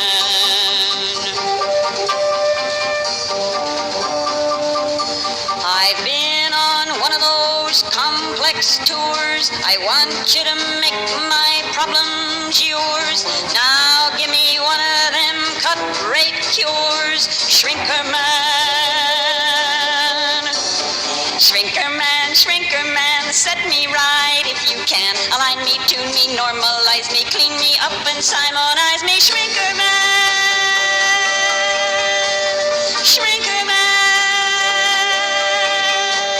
Shrinker man.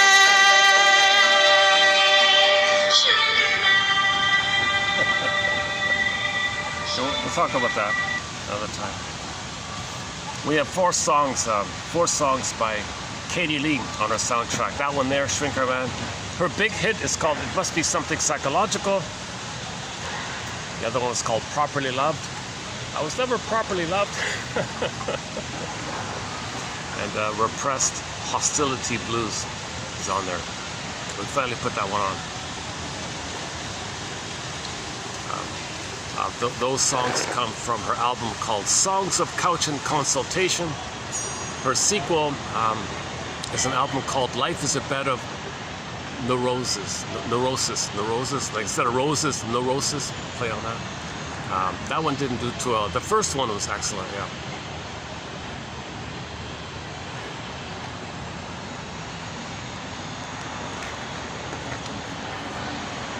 So people watch the Christmas Carol, and maybe they're missing it. I think.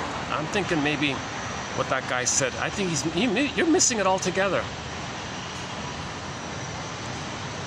It's not to scare you. It's not like a warning thing, because that doesn't work. People brush it off. Yeah, that's you. That's not me. It doesn't work like that. If you think sort of more concretely like that, like there's separate characters. Oh, he's his partner. He passed away. There's his ghost. He's in chains, and he felt. Well, that's not me. That's you. That's your problem. Okay. I'm better than you. You know, like that. You were no good anyways. I just used you or something. He might rationalize it away, explain it away. It's not him. So it's not going to work really if you think in those kind of terms. But if you think in terms of how when any person feels weighed down, okay, the chains image, okay, that's regrets, unmourned losses, unprocessed trauma. Now you're kind of weighed down. A life of pseudo-intimacy, okay, a life of chasing wild horses, Kim Ritchie's song, okay, chasing symbolic love, never admitting apology, never having empathy for yourself or others, always thinking you're entitled, okay, you're missing something, you're betraying yourself, you're not seeing the humanity in others, not seeing the humanity in yourself because your mother didn't treat you like a human being. So the source point once again is babies are human beings, but some others don't treat their babies like human beings. Some babies saying, all right, baby, you're going to take care of me. I'm going to thingify you. I'm going to parенtify you. I'm going to objectify you. You take care of me. Mother's rights. You're going to serve me. You're going to fill it from a missing mother. What mother? Mothers maybe not don't consciously think that, but some do. Some mothers say, I had a baby, so the baby would take care of me. Quote, Anne Sexton's line is, I made you to find me. The mother says, I don't know, I'm lonely, I'm bored, my husband, I don't have an authentic intimacy with my father, but maybe I can have an authentic intimacy if I have a surrogate mother. So I'll have a baby, brainwash the baby, and use that as a secure base, as a teddy bear, for me to find myself. I made you to find me. So the outcome for the baby, when the baby's used by the mother, okay, he's chained down to the mother. He's chained down like that. So if he's chained down in this traumatic tie to the mother, okay, this tar pit of a negative union with the mother, negative symbiosis with the mother, it's like a chaining down kind of feeling. That means you're going to life with the inability to love and trust and have a normal, quote-unquote, more human side of being human. And you're getting bitter and bitterer all the time because you're getting older. and your anger at the mother is bottled in. You got a prejudice, getting symptoms. You want to protect your physical body, so you blame others and hate others all the time.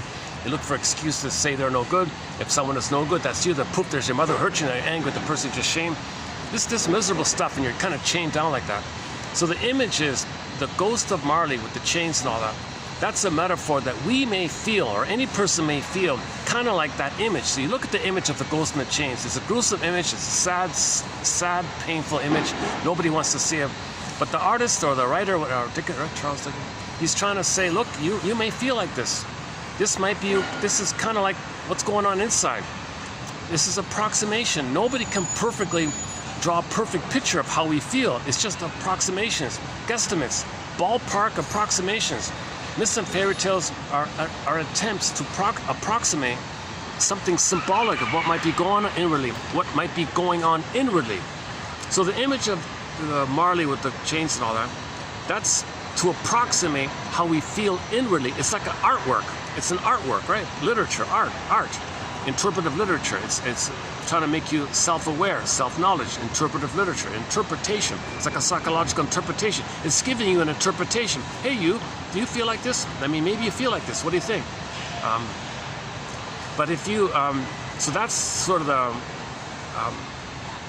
now if you're afraid to admit that, you say, oh no, that's his partner, just, he came from another place, and just warning him, you don't want to live like me, like I'm suffering, warning. You think that's going to work? If it's like that? Ironically, if you do think like that, he may want to stay a curmudgeon to join his friend in that miserable state. Because if he has nobody, and if his partner, Marley, was the only friend he had, I guess, he may feel, oh, I can't lose him. I better just stay like that so I can be with him or something. He may. So you can't think of it in those kind of terms. You got to think of it as as something going on with them. Like the Fox, the music, Beatrice Dears' music video, Fox. Okay, the house, the igloo. Okay, the fellow. Okay, the princess who morphs into a fox and runs away. All of this is inside somehow. Okay, so the igloo, the house is like the person, the body. Okay, the protagonist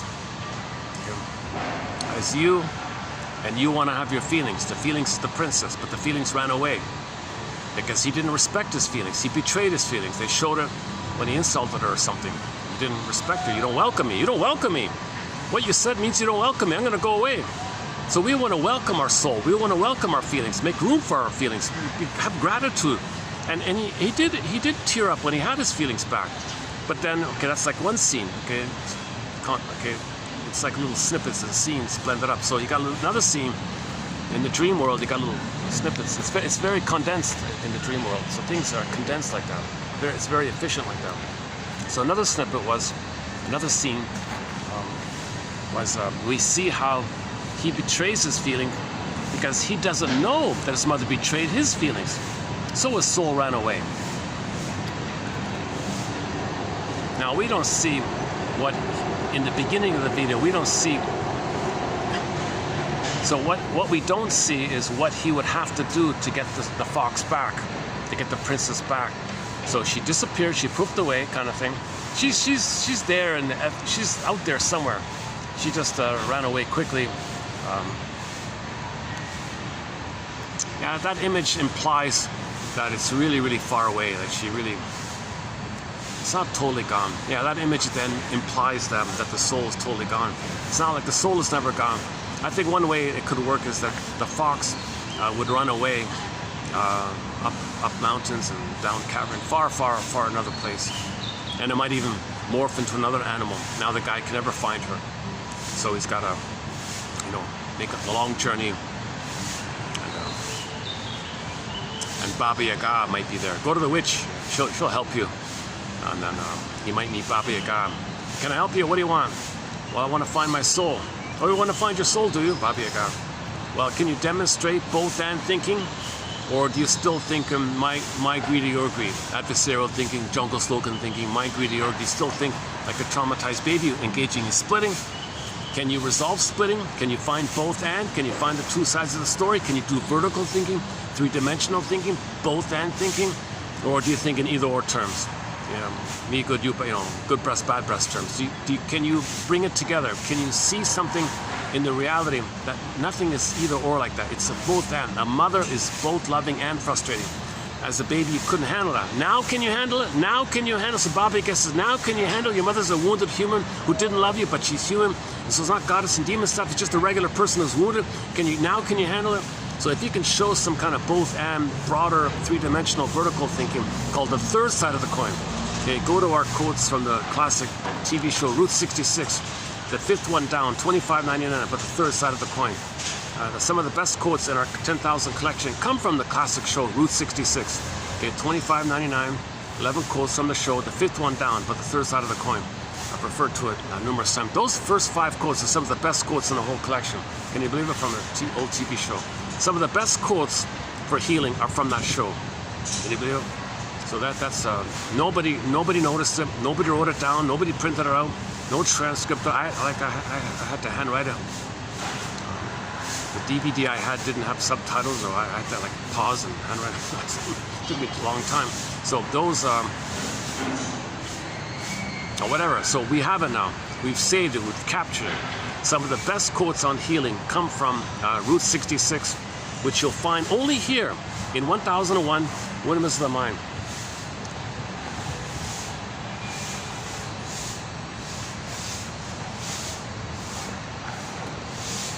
Do I have food in my bag? You know, if I have food in the bag, the fly says it. So let me cover up my bag here.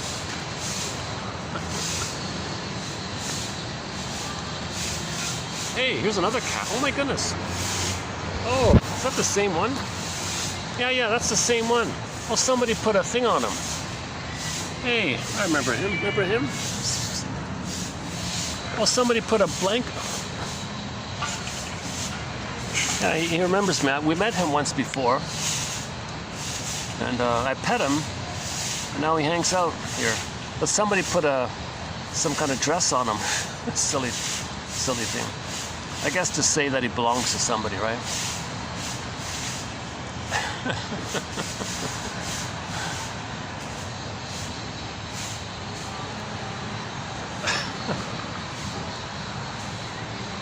Who puts a sweater on a cat, for Pete's sakes? The cat's probably very smothered and annoyed. Maybe the person doing this says, well, when I was a baby, I was constricted and smothered.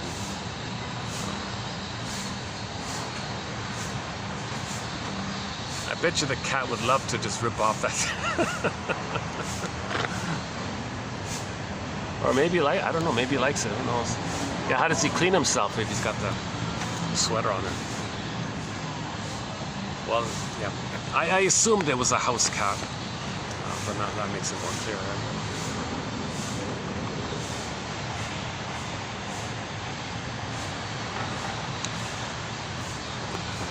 Okay, when he stops grooming himself, we'll see if we can get him in the camera a bit. Or try now, let's see. Let's see, can I get you in the camera? Are you gonna be okay?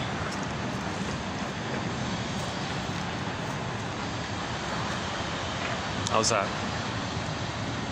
How you doing? What's going on with the sweater?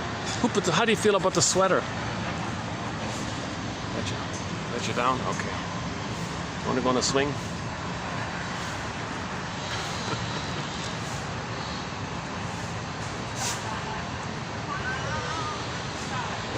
Oh, the swing. Scared off.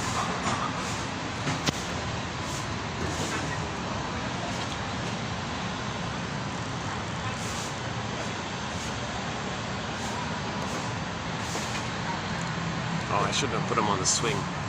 The swing freaked him out. Oh, mistake on my end. Sorry, Cap.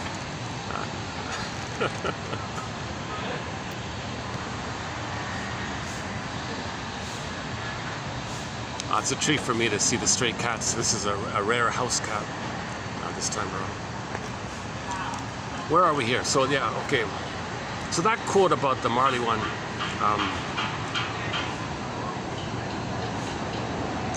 He simply said, why don't people talk about the ghost of Marley? Like, why is that never like noticed? He made a good point. I think, yeah, you're right. But then what he said afterwards, oh, for Pete's sakes, I don't think it's like that.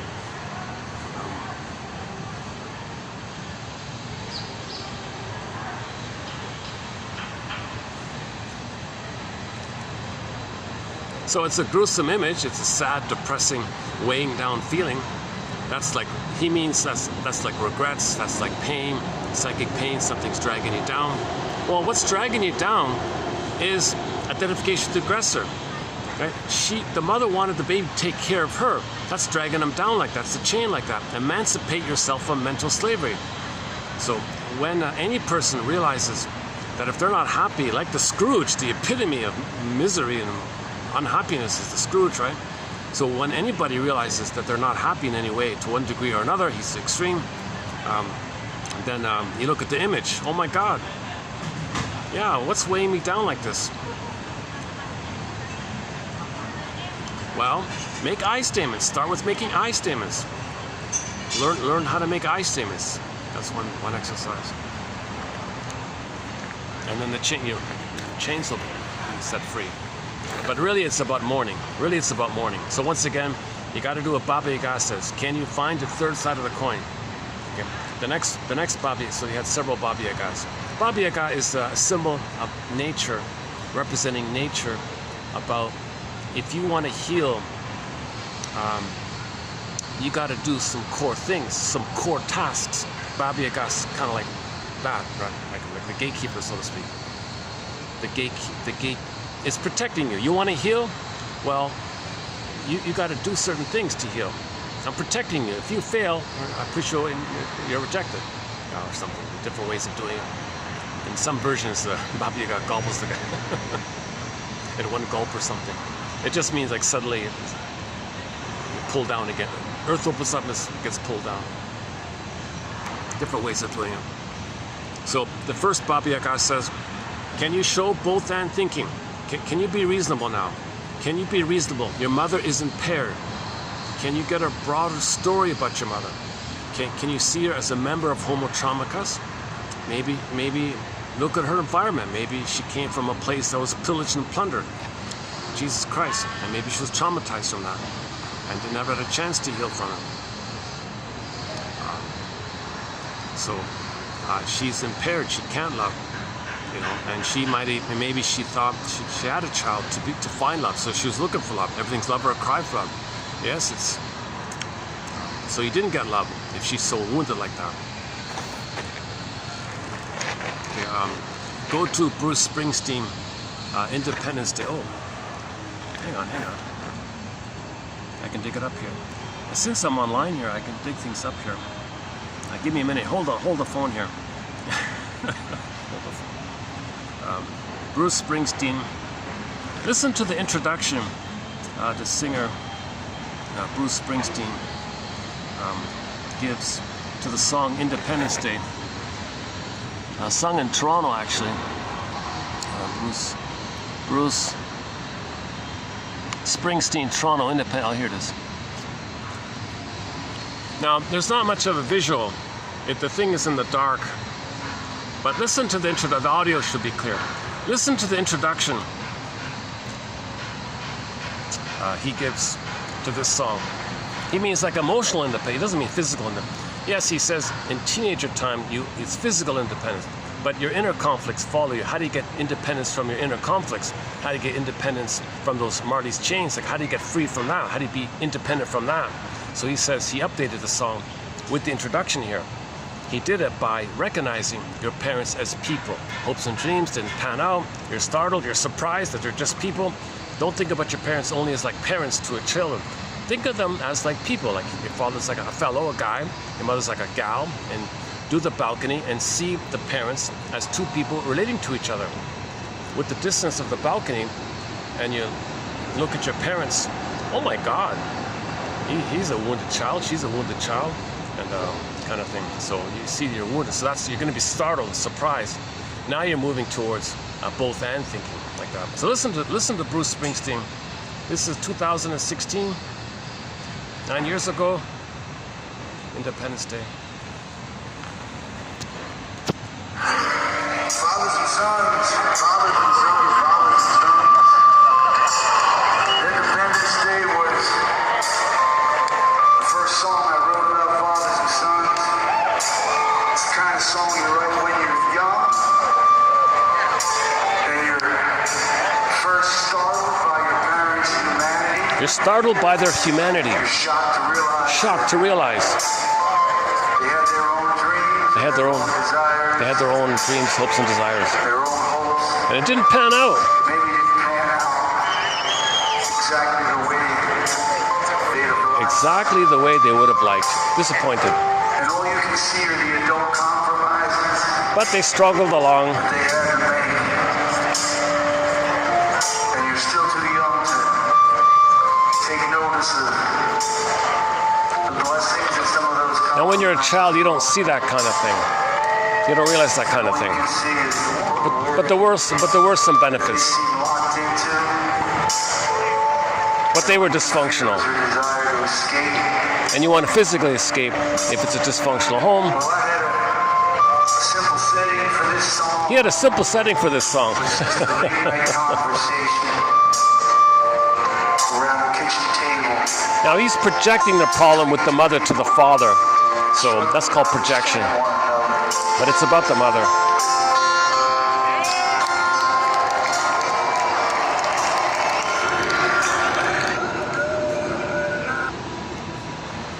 That's the best live one of it, I think, as well, at the same time.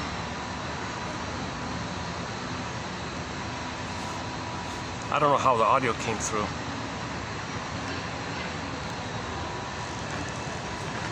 So that's what Baba Yaga wants. Baba Yaga would be pleased to hear that, what he just said. Baba Yaga, okay, you're seeing kind of two sides of the situation.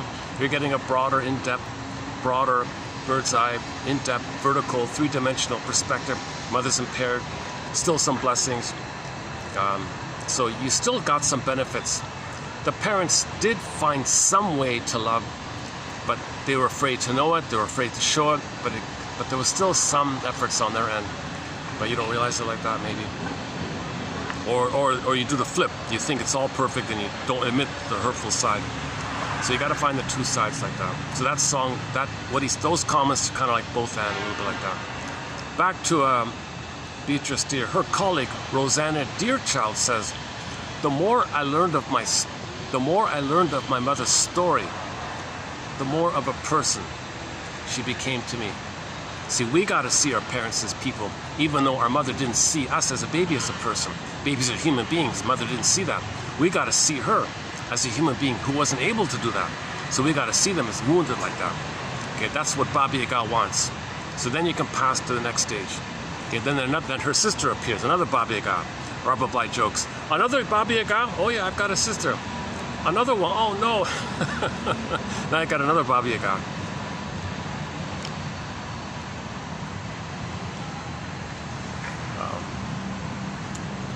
And so on, and then so I've been doing the Baba Yagas down the line. One of them, one way to describe one of them is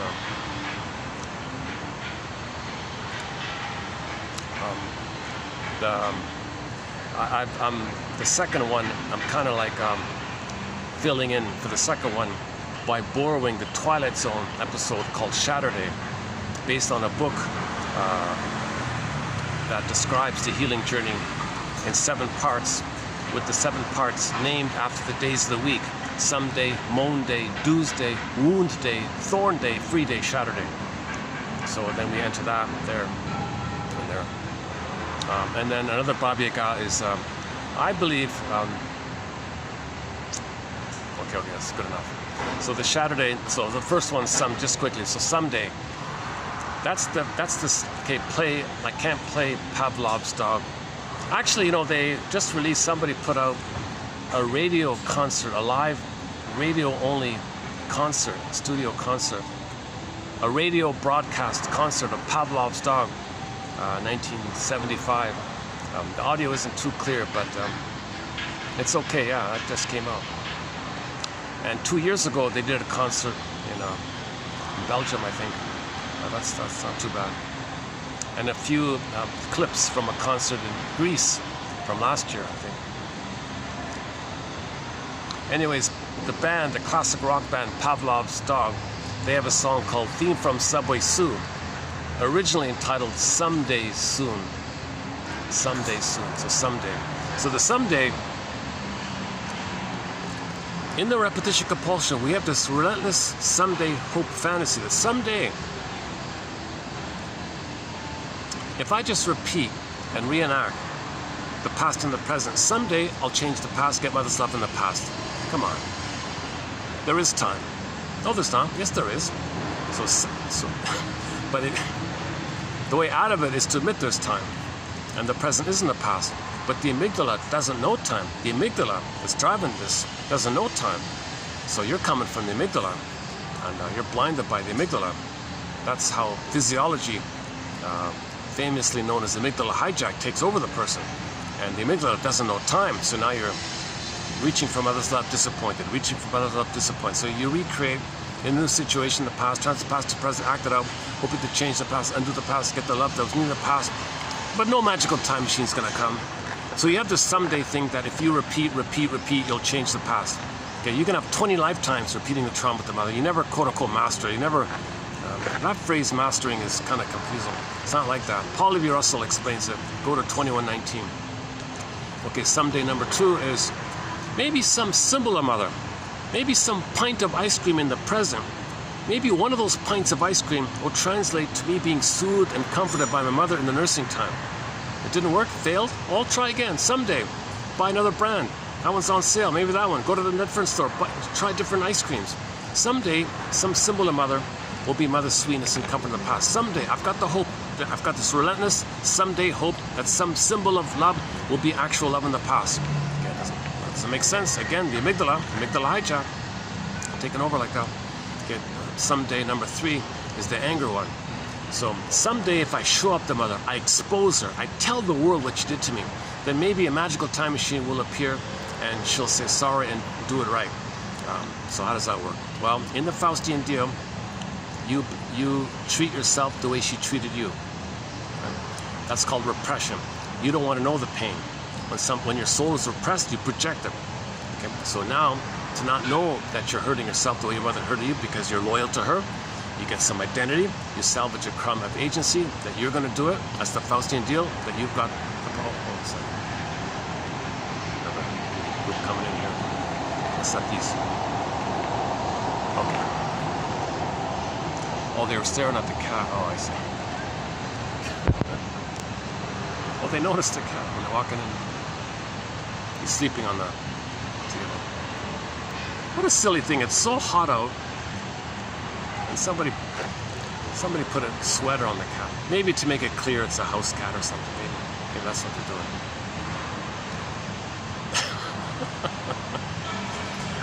That's called anthropomorphism. Anthropomorphism. To attribute human feelings and wishes onto the animal and think the animal would be more comfortable if you had a sweater on in the heat, because maybe the owner thought she'd be more comfortable and protected if she has some clothing when she goes out. I don't know. But in reality check here. The cat's got a thick fur, it's hot out. Why would a cat want a sweater in the sweltering heat? It's gonna be hotter for him.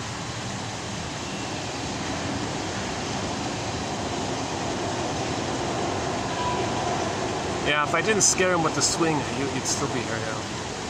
He's over there now.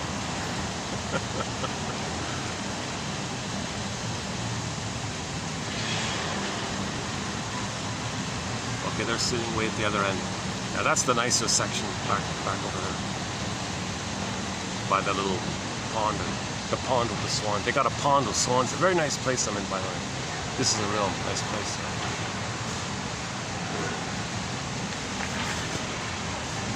They got peacocks and rabbits and swans, and it's a 2-story venue. A lot of group functions and company functions, weddings. The last time I was here, a major company, like a massive company, did a major function here, and they were just finishing and closing up. Just as I arrived, they were just leaving, so that's how I found out. Okay, enough about that. Someday soon. I can't play Pavlov's. I've tried several times to play Pavlov's dog, but you know, I wonder if the audio in this live one won't click the copyright thing. Should we try it? Let's try it. Because the radio broadcast, the audio is very poor, so maybe it'll get through. Give it a try. One sec. Okay, Pavlov's dog.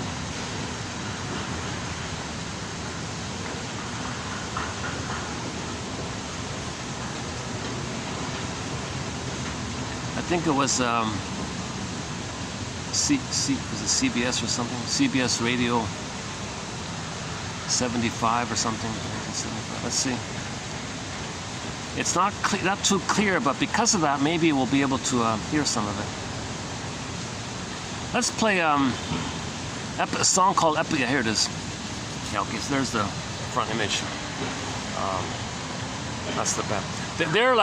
They're really just a one-album wonder in 75. That's the one there. That's the album there. That's a great album. A lot of great songs on there. Okay, theme from Subway Sue, episode late November. The big hit is Julia. From this live radio, let's see if we can get Julia. Let's try episode. One second. Oh, here it is, episode. Yeah. Maybe it's scratchy enough that it won't get blocked or something.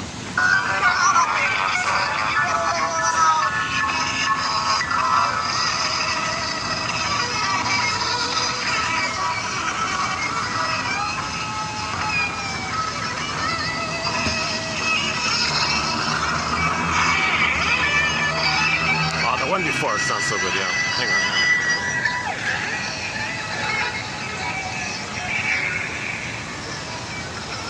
I'm curious myself to see if the copyright will blot it out. So if you don't hear the next 4 minutes, what I've tried to play is a song called Episode by Pavlov's Dog. It's a old scratchy recording. Posted just 3 months ago, only 19 views, can you believe it? Okay, here it is here. Episode.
if that got through, that's the first time.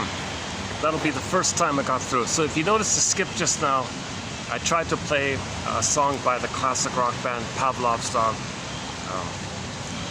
So I played a scratchy one. But anyways, from the same album, there's another song on there called Theme from Subway Soup. And it's the lyric in there is someday soon, someday soon. So that's the theory. You've got to face this someday, relentless, unreal hope that repetition will change the past. That symbolic love will be actual needed love that was needed back in the nursery time. Doesn't make sense. Or showing up the mother. Okay, treating others badly, to show up your mother, to expose her, to protest against her, like a placard. I'm angry at what my mother did to me. Look at what my mother did to me, like a sign. Look at what my mother did to me. Okay, see the negative things I'm doing towards others, well, they stand in for me. I play the mother do that to me, they'll be me. I'll shame them the way they shame me, and then flip-flop. If they're no good, then they're my angry mother, and I'm going to express my anger to mother. So the exercise is also about the howling man. Okay, Twilight Zone, howling man. Your anger at the mother goes in. That's the howling man guy in the cell, in the castle. Okay, so again, you got a castle. There's a room. Okay, the symbol of your rage at your mother is a scary creature. Okay, that's a picture of your anger. It's within. Okay, that means it's attacking your body. Okay, it's within, so your anger can't go out. So like Mr. Freud says, your anger at the mother is kind of blocked. You reached out for mother, she said no. Okay, you froze up your soul, your life force went to the survival brain. Feeling brain, survival brain. Now survival brain, that's the anger side. Mother, I'm communicating my anger that you didn't meet my needs. Round two here, kind of thing. I'm giving you a second chance. You didn't meet my needs, that's okay. I froze on my soul, but I'm angry. Maybe if you understand that I'm angry that you didn't meet my needs, which is, what are you angry about, baby? Get over it, baby. Oh my God. Now his anger, where is his energy gonna go? There's no other brain prior, right? So it's like the river hits the bank, it's rebounding aggression. Rebounding aggression. So the baby's LIVE, round one, round two. Now the oral rage is destructive because he has the fantasy that wants to devour the breast, possess the breast, control the breast. That's destructive. So he's in a gobbling kind of mode. That's why the LIVE reverse spells EVIL. Now it's destructive. So now this destructive rage at the mother is now going into his body. Because he and the mother are one, he thinks. Psychologically, he thinks he's attacking his mother. If he attacks himself, because he can't tell the difference of who's who. Undifferentiation. So his anger at the mother, he's confused. He's angry at the mother, she blocks it. Well, it's going to himself. Well, he's her anyway, so he's attacking the mother. But reality check him. He has a body, so it's going to the organs. He's hurting the organs. Yeah. Now at that time, that image for this is the guy with the horns in the cell.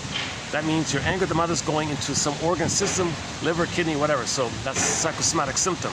And like the monk said, you got to address this. If you don't address this, if you ignore it kind of thing, well, then the door opens and the destructive anger at your mother disperses sideways, called prejudice.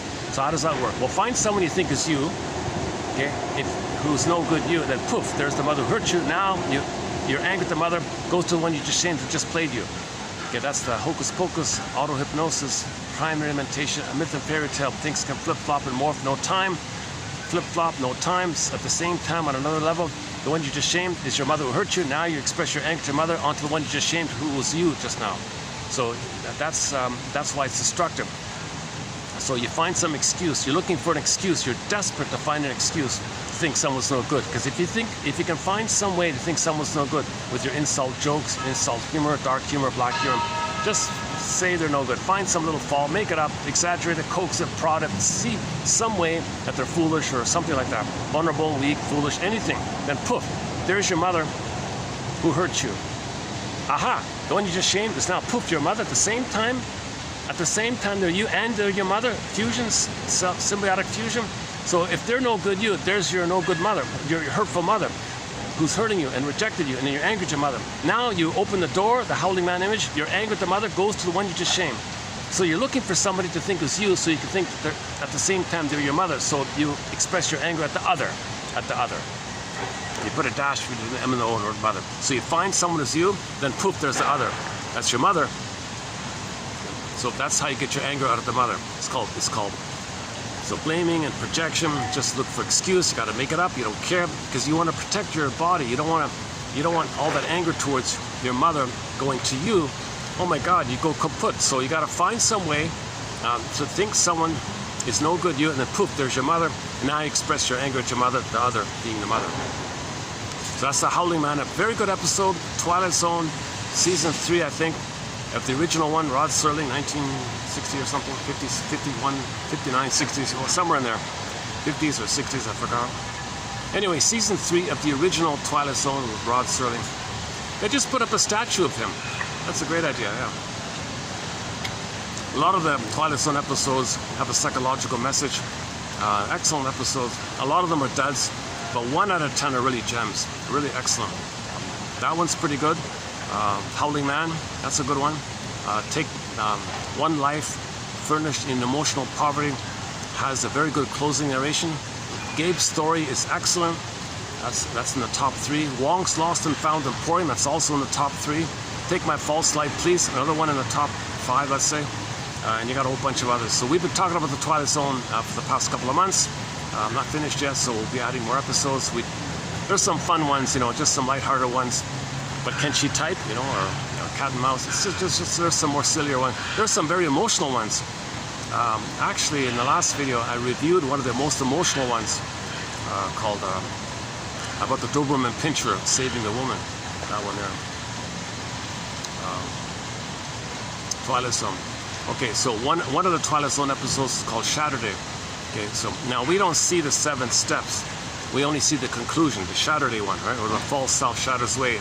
The delusional made-up self shatters away and the authentic self stays. So you see the conclusion of Saturday, where the beingness occupies the condo. The real self occupies the condo. And the false self was out in a hotel or something like that. And the false self says, I want to kick out the authentic self and get back the condo. So the condo's the body, like the castle, like the igloo, okay, structure, like the shelter. The body's the shelter, okay. So the beingness, what you see was kind of like in the Fox one, you just see the soul coming in. So in the Saturday, you see the same thing. A symbol for the authentic self took the condo, and the false self said, hey, why are you here? Go away. The authentic self, we did it your way. You're what do you call her, a weasel, or you're a cheesy weasel or something, I forgot her name. And you're shallow, you only have pseudo-relating, you're fake, you're lies, you're greedy, you're selfish, you're stingy, you're going to become like the Scrooge. If we stay with you in the house, in the condo, you're going to end up like the Scrooge. So we got to do it my way now, kind of an authentic way, with feelings and beingness. So that's when that was established. Okay? So the false self had a resistance to going away. But if you can stay true to yourself, then the false self shatters away, dissolves away, disappears away, shatters away. Like they mean it like that, like this fake thing shattering away or something. Just an approximate way. Because you got to look for a term that sounds like Saturday, right? So it starts off with Sunday. So the journey is begin with Sunday. Okay, someday for Sunday. So you start with Sunday. Someday soon, you got to face the someday. That this false belief that the Scotty will be Mother's sweetness. Come on. Some winnings at a slot machine will be Mother's love supply. Come on. Seriously? Click, click, click, disappointed. Well, you're just repeating that you were disappointed. No, but someday, if I win, sometimes you do win. Mostly you lose, but once in a blue moon you win, I guess. Maybe that'll be Mother's love back in the past. Well, first of all, you're going to lose. To know that you lost with the mother. That's why you're doing it. You're denying all that and still have the someday hope that you'll get Mother's love back in the past. So you got to face these someday things. That no symbol of Mother's actual mother. That's what she calls chasing wild horses. And yesterday's song, Tim Ritchie, chase wild horses. Okay, showing up the mother. So in the Faustine Deal one, okay, you want to tell the world, tell some imaginary courtroom justice thing in the sky. I don't know. You want some kind of justice. A huge injustice took place. Look, world, I'll find someone innocent and I'll be negative towards them. Where did I learn this? My mother taught me this. She did this to me. What I'm doing to them, that's what my mother did to me. If my mother crushed me, we'll all be negative towards them or something like that. So they think that there's some kind of fantasy that some magical time machine will appear, take the person back to the nursery. Mother will say, oh, I saw what happened. I'm so sorry. I feel badly about it. Let me do it right this time. No time machines.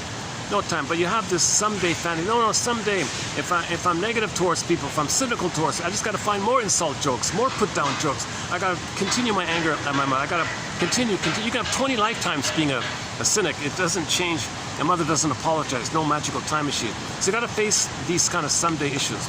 Okay, then if you do, then you might start to feel your first feeling called the moan. The moan day. Moan. Oh my God, now you're getting moan. Like on your body. Oh, you're moaning, your body, your ache, you're moaning. Okay, Jesus. Okay, you take a break kind of thing. Oh, now you gotta take a rest kind of thing. Okay, now you gotta face the Tuesday one. Oh boy, here we go. That's another one, right? Tuesday. Well, the Tuesday is unconscious guilt. That the baby feels it's his due, it's his obligation, it's his responsibility to save the mother. Babies want a good relationship. Babies want a harmonious relationship with the mother. Mother's not meeting their needs. Baby thinks he's being defective. He's guilty, did something wrong. Or baby thinks he's in pain, he did something wrong, so he's guilty. It's his job to say, I'll save you, mother, it's my due, I'll save you. Really? It's no baby's job to save the mother. Yeah, and does the baby ever save the mother? No, guilty. Did you save the mother? No, you're guilty. Did you save the mother? You want to be happy? Did you save her? No, you didn't.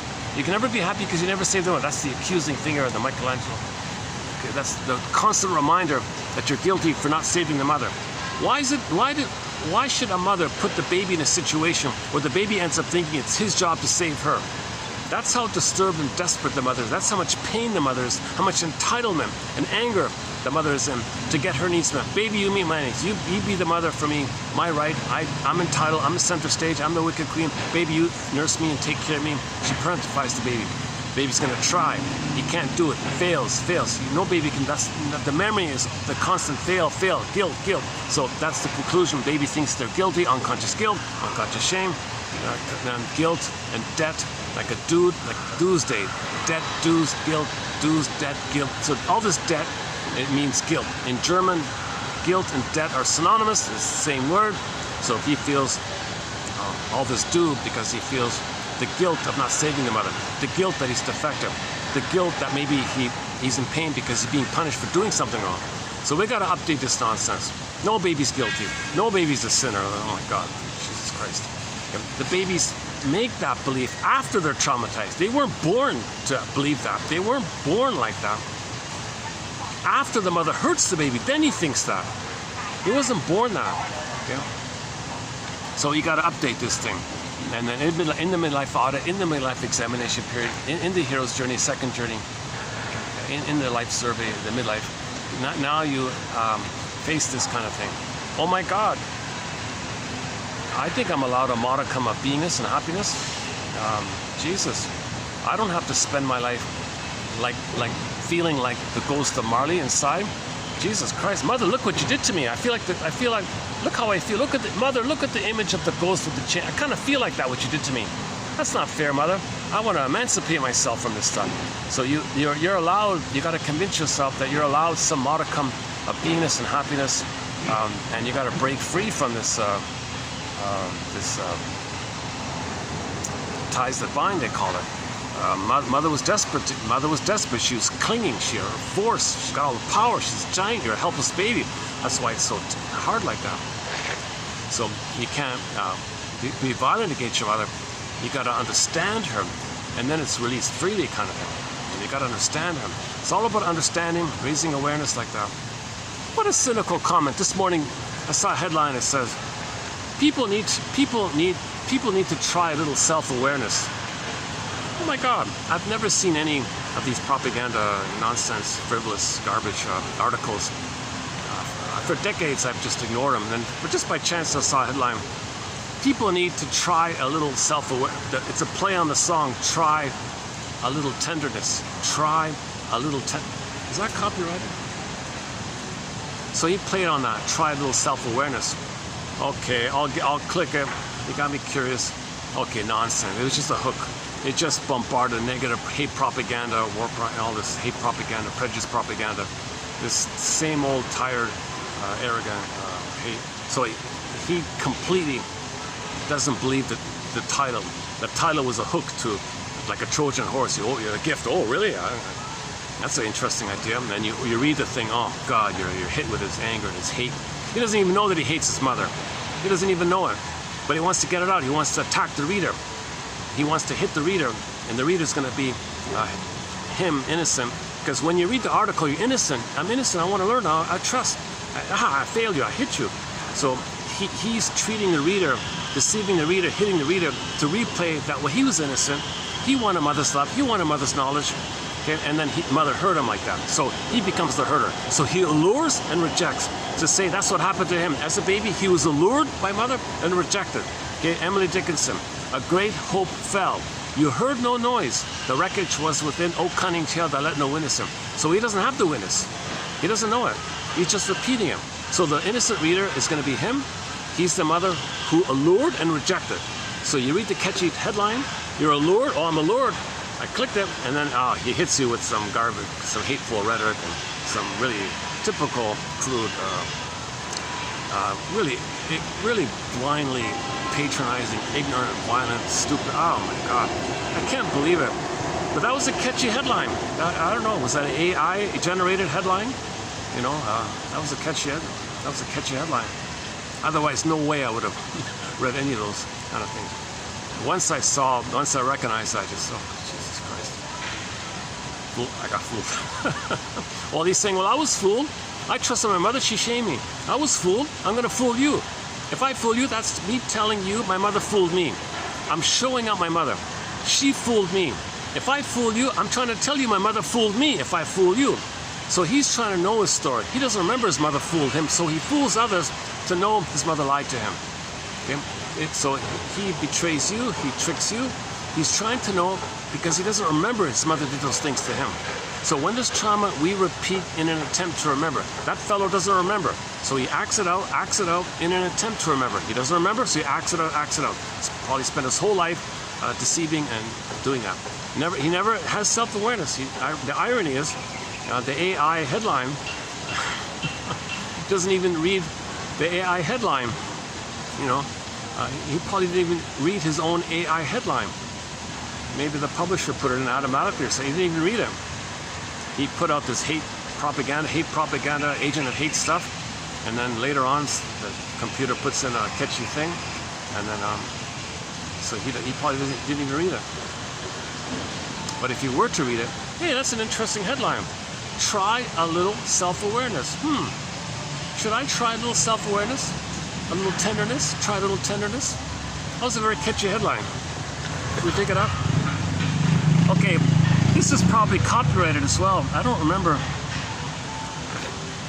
if this is copyrighted or not. But, ooh, she may be weary. Try. It's a great song, eh? Yeah. Try a little tenderness. Otis Redding. Oh, does he do it too? I only know it from Three Dog Night. Hey, maybe if I play... No, we gotta play the good one.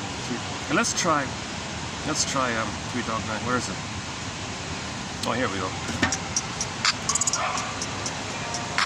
Oh, some ad. Let's hang on. I gotta get the ad away. Okay, this is probably copyrighted. If you don't see it, I tried to play Try a Little Self-Awareness by Three Dog Night.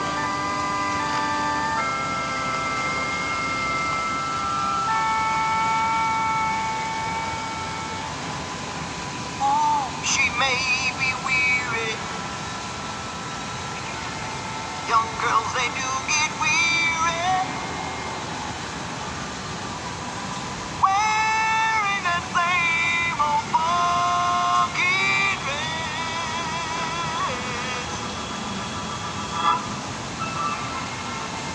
Ooh, why she gets weary.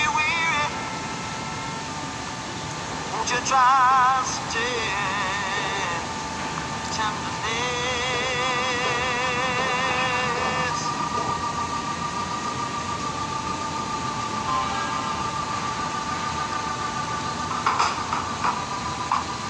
You know she's there waiting, anticipating all the things she'll never have.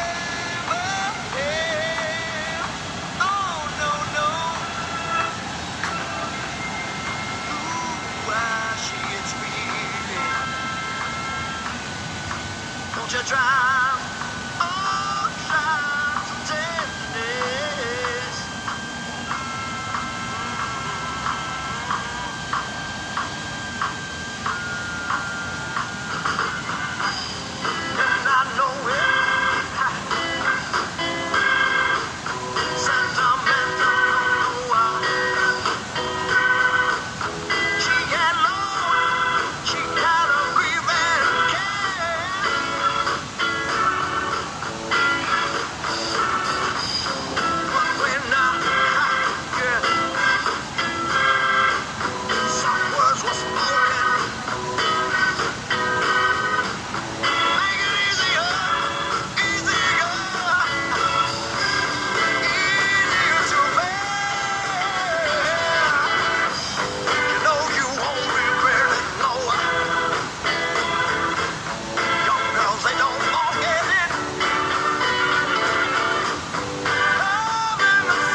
So chances are you just noticed a skip. That's because the song "Try Little Tenderness" was copyrighted. I tried to play a bit of it. But look at the power of that headline, because I associated the tenderness quality of the lyric "Try Little Tenderness" when the AI generator or whatever put the headline "Try a little self-awareness, tenderness." So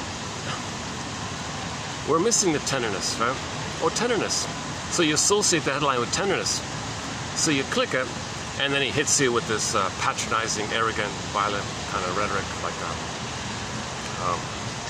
insulting, patronizing, tells you you're a moron, you're no good, you're stupid, all that kind of thing. So he's trying to say that's what happened to him. He wanted tenderness, and mother attacked him like that. So he recreates it with the help of the AI generator, I think, or maybe he created it himself, I don't know. If he created it himself, he's really cynical. He's really, really a cynical character. He belongs in the advertising industry or Madison Avenue. Well, he is, right? He's propaganda is part of all that, right? I was very sad when I read that headline, that there's no more news, it's all propaganda now. I could see they legalized it, they signed it 3 decades ago or something. Propaganda is now legal. Chicka chicka plunk. Oh my God, I sunk inside. I mean, no news anymore. Everything's just lies. I'm trying to brainwash you and tell you that. Oh my God, I can't enjoy learning. There's no journalism. I can't learn or anything. It's all going to be what you want and your hate and oh my God. So I stopped reading. Well, I do skim around, but I don't. I don't really get into it too much. So that's why we gotta, like Michael Jackson says, you want to heal the outer, gotta understand the inner. The outer is a reflection of the inner state. So this man's outer behavior of deceiving, promising tenderness, self-awareness, and then smashing it. Okay, that's a reflection of the inner state. It's a reflection of his memories of what happened to him. That kind of behavior is a reflection, as above, so below, in, out, in or out, inside out. That behavior reflects the memory he experienced with the mother. So if someone's crude like that, that's a reflection that his mother was rejecting and shaming towards him. And he made the Faustian deal, he's going to shame himself. Too painful, doesn't want to know it. So to not know it, he's got to find someone else to stand in for him and shame them. That makes him unaware that he's shaming himself. So he's dependent. He needs to find someone to play him to shame, so he doesn't know he's shaming himself. And then flip-flop, okay, he hates the ones that just shame. Okay, long ago, the line was, very, very traumatized people hate the ones they hurt. Yeah, i.e. the baby was hurt and he's angry at the mother, hates the mother, hurt and angry at the mother. So, that kind of thing. How are we doing here? You know, because I noticed something, because of the milder weather today, time is going more quickly. In the last video, I was baking, and I thought 3 hours passed, but it was only 1 hour, 1 and a bit. Because of the heat, I was uncomfortable. It made time drag on, but when I'm comfortable, time passes more quickly.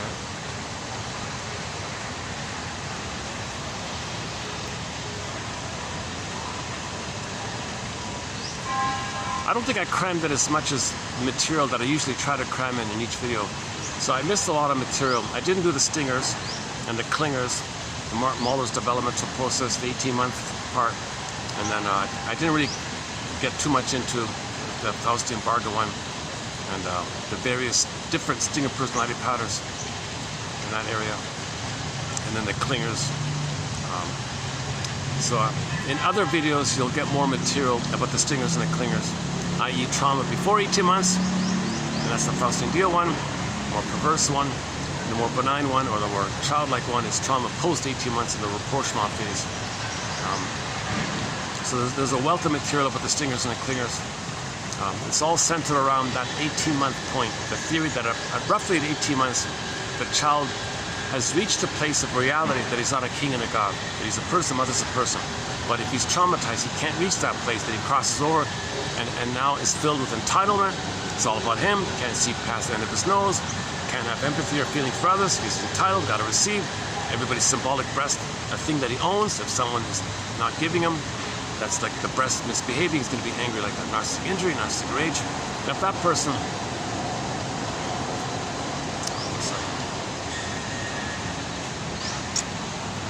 okay, while we're waiting here, let's try another version of that. Try tenderness one. I'm not familiar with all the other versions. The original was Otis Redding, right? Is that the original? Is that any good? Otis Redding, Try a Little Tenderness, official audio.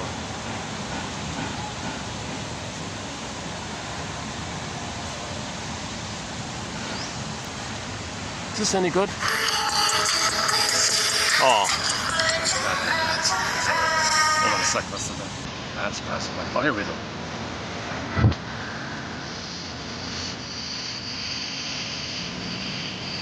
Let's see if this one gets through.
What Dan McCafferty did for Joni Mitchell is this flight tonight, I think 3 Dog Night did for Otis Redding's Try a Little Tenderness.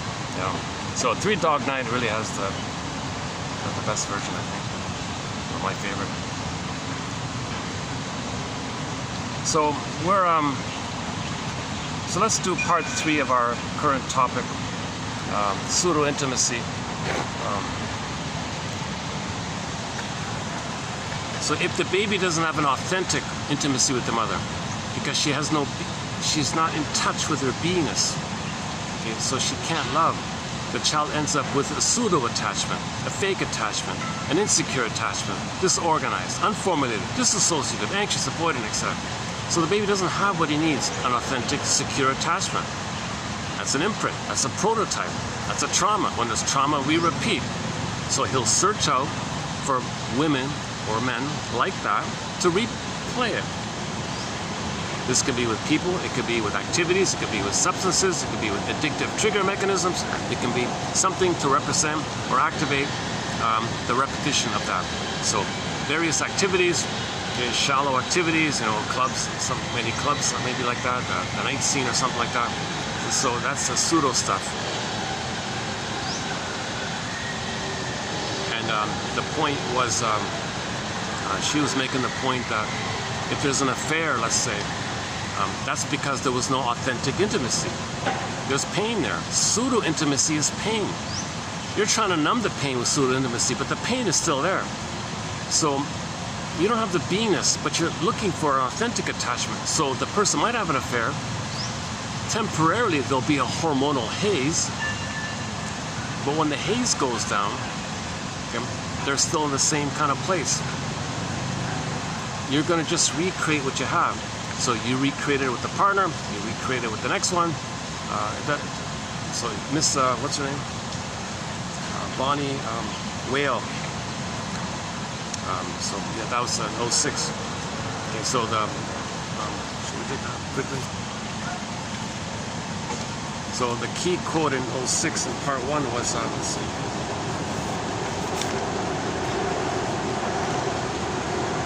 Some people who have attachment problems seek out adultery to get what I call pseudo-attachment or pseudo-intimacy.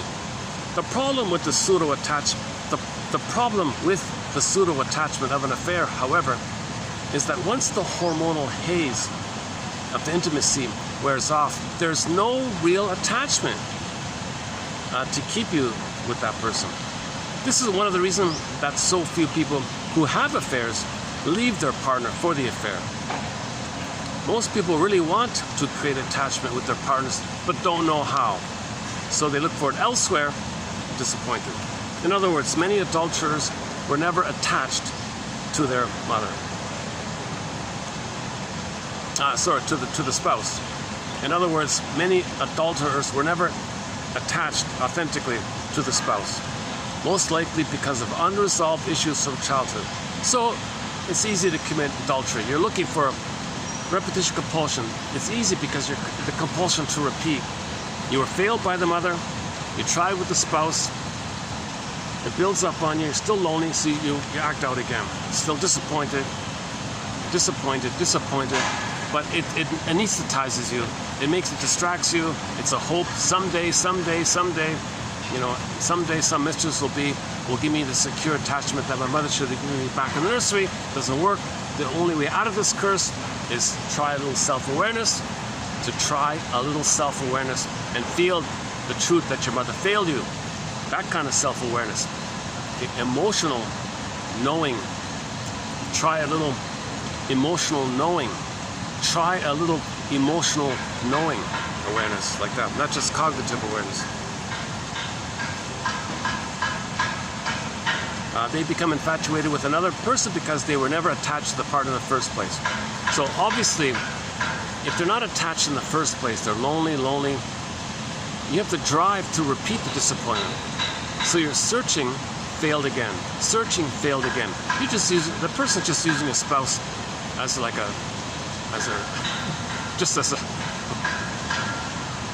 as an opportunity to fail again. Like the spouse offers some connection, but it's empty. It's a pseudo marriage. It's a pseudo attachment. You want the real attachment. Find someone else disappointed. So that's the problem here. If the prototype is an insecure attachment, a pseudo attachment, you repeat. So all these affairs, okay, are in that area. So in other words, an affair automatically, automatically you know there wasn't an authentic connection with the spouse. If he does it or she does it, they both lack the beingness. Neither of them bring the beingness to the table, which would bring an authentic intimacy into me. See, there's no me to show. He can't see it himself. He doesn't have it. He's empty. She's empty. They have a superficial thing going on, so they're still lonely. Okay, so at some point you're in pain. Well, you reach out, repetition compulsion. You get a haze. You get the fantasy that the hope that somebody new can be the mother in the past. Somebody new reminds you of the mother, so you blip up the old, ancient, blissful feelings that you had when you were one with the mother, and now you're feeling that hormonal haze clicked up by the reminder of the past. So the person in the present triggers up the hormones with the mother in the past, and you transfer that hormonal haze to the person in the present. Okay? Since it's the past, it's going to go back to the past, and then now when the hormonal haze goes down, okay, Who are you really? I'm disappointed. Oh, you're not my mother in the past. You didn't meet my needs in the past. I thought you were the one. Oh, I failed again. Disappointed. A great hope fell. A great hope fell. So you're just doing this, a great, Emily Dickinson, a great hope fell again and again. So that's the Sisyphus thing.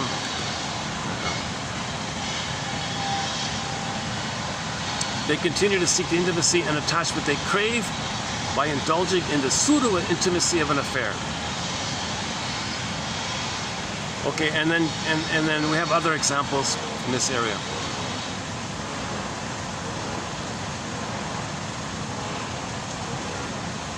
And ultimately, the other person is going to remind you of the mother failed you, and that's what's going to come up. That one there. The outer is a reflection of the inner, the outer triggers the inner. Okay, so that was a bit about 6 and then 7. Yesterday's one. Okay, we talked about fantasy intimacy.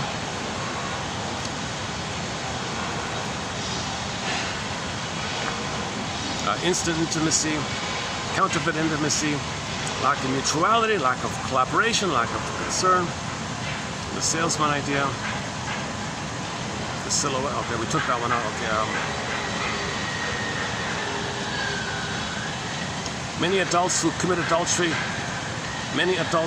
adultery to try to heal the wounded child they have inside.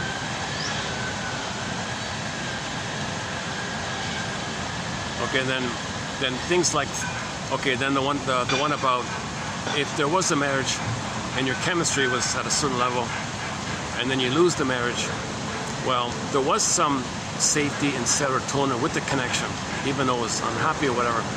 Now you're less happy, so the happy chemicals go down. So then you want to bring it up to your homeostatic place. So you might comfort foods, chocolate's the big one. Get chocolate to get it back in the happy, quote-unquote happy range, right? The chemical, the biochemical. We try to fill our emotional emptiness with food because doing so causes our bodies to create the same chemicals we make when we're happy or in love. When things go sour, that same biochemical craving for connection can drive us to eat chocolate, drink, etc. Without realizing it, we are actually self-medicating by using those behaviors to get our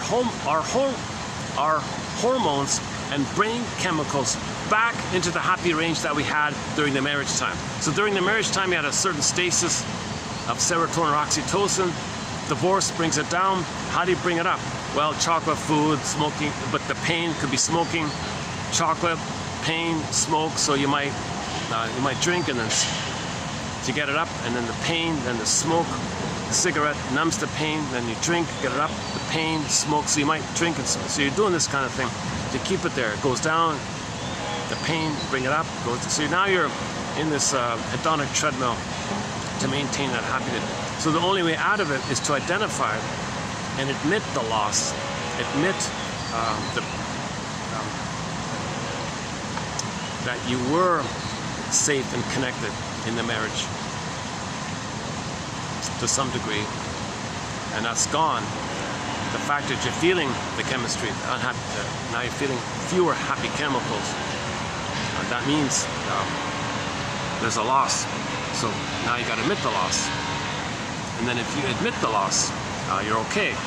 Try a little self-awareness, admit the loss. Try a little self-awareness, admit the loss. If you don't want to admit the loss, then you're blindly smoke and drink and stuff like that. And then 6. Okay, today's 8, right? Actually, you know what? I wanna okay, let's zip through 8 quickly, and then I want to do a preview of 10. I think 10, the part 5 is the best batch. Let's see. And today's one. I did a preview of this yesterday, so maybe I'll just kind of skim through this. So this is today's one, 08. Pseudo-intimacy. Okay, so basically, Eric Berne described a whole bunch of quote-unquote games. All those games he lists are pseudo-intimacy. Fake intimacy, counterfeit intimacy, false intimacy. Any kind of games, any controlling, enmeshment, fusion, narcissist, bullying, all that stuff, all that dysfunctional stuff, okay, where there's no beingness, of the I to share. If he's not in touch with the I, the feminine element, the fox coming back, like that guy in the music video, the fox ran away, he can't do authentic relating anymore. He feels empty inside. The igloo doesn't have the princess. Okay? The person doesn't have the soul. So he feels empty inside. So a person with that image in the mind, if that means, or psyche, a person with the psyche represented by that story image, music video image, okay? like a representation or a commentary on your psyche. Robert A. Johnson says your dreams are commentaries. Okay, so commentary. So that music video is a commentary on your psyche. Okay, Bob Marley and the Chain, that's a commentary of how you feel. Yeah, maybe not so bad. Or Johnny Sanford said it's a report, like a report card. This is how you feel. So the igloo one, you feel empty because the princess morphed into a fox and ran away, morphed into a bird and fly away. You can even morph into a cat and run away. The cat's still sleeping. What a lazy cat, huh? Still there sleeping. Should we bring over the cat?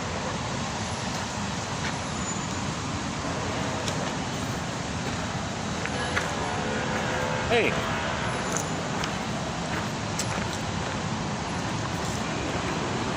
Can I pick you up? What do you say? Is that okay? So what's going on with the sweater? How do you feel about the sweater? Can you make an I statement? Can you say to wherever you live, hey friend, when you put this sweater on me, I feel uncomfortable. I feel hot. When you put this on me, I feel hot. So you can give it a try, huh? That's called making an I statement. Don't say, oh, owner of the house, you're a such and such. Don't make you statements. Don't say you're a this or you're a that. Okay, don't say you're cruel. Just say, when you do that, I feel such and such. Did you get it? No, you're just trying to escape. All right. No more swings. Huh? Okay, here you go.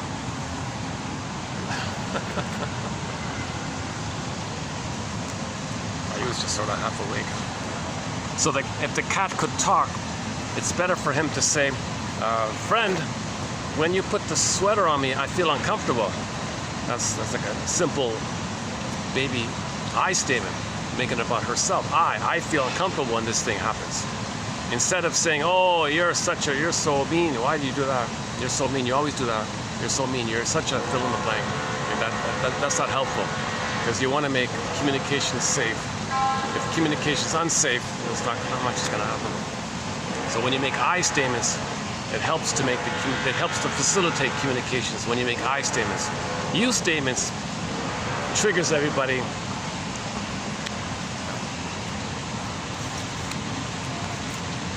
Oh, okay, so that's 808.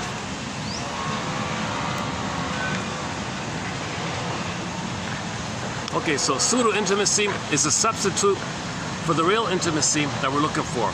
It protects us or defends us from the pain, the psychic pain we would feel if we were trying to have an authentic intimacy. So pseudo stuff gets you away, or represses away, or pushes down away, or disassociates you, or buries it in your body. Your body's going to suffer. It'll lead to prejudice in your attitudes, but you won't feel it. It'll be dispersed on the prejudice, or it'll be hidden, or the body will bear the burden. That's the howling man, in and sideways. Pseudo-intimacy creates a fog. It distances us from reality and makes us strangers, not just to ourselves, but to each other and to the fullness of life itself. Close bodies don't make close friends. Yeah, so the physical intimacy is the hormonal stuff, and you think, wow, this hormonal stuff, let's bond, let's attach. The hormones are up, the bonding hormones are up, so you attach by that. But that's amygdala hijack. That's the physiological effects. But do you know the person? Can you share your beingness? Can you make I statements? If you only make you statements, it's not going to work, right?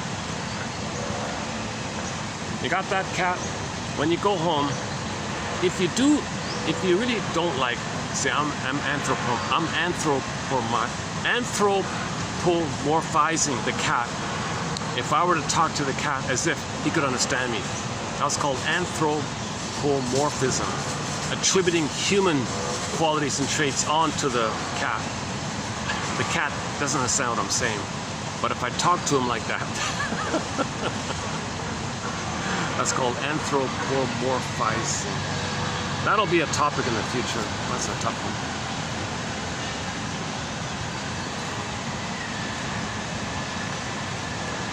Okay, if you're doing one of the main Eric Berne game is once the parent, once the child. That's pseudo stuff. If one's going to be the critical parent, badgering the wounded child, do this, don't. If the wife's henpecking the guy, stuff like that, or if the guy's bullying the girl, stuff like that's all pseudo stuff. Don't confuse enmeshment and the folie droit as intimacy. Don't confuse it like that.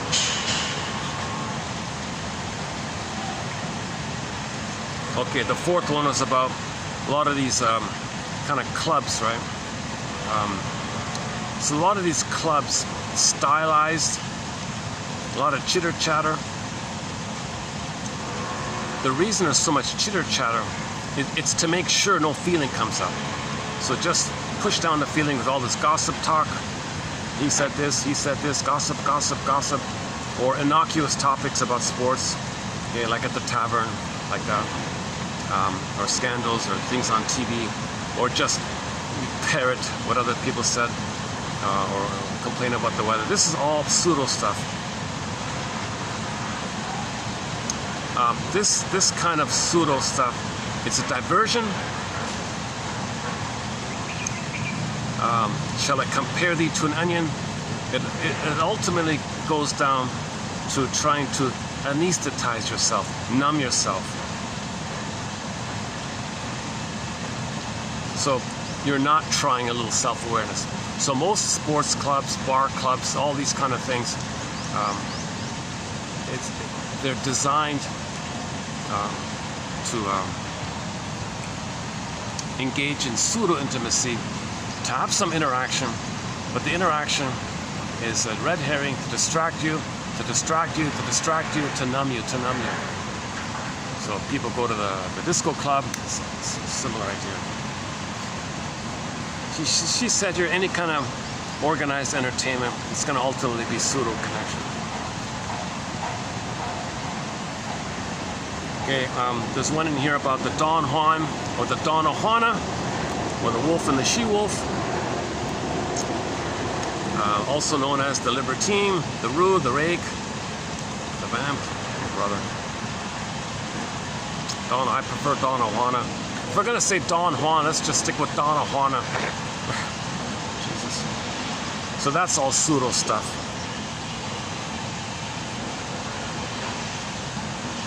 Yeah, I gotta confess, this one about the Don Juan.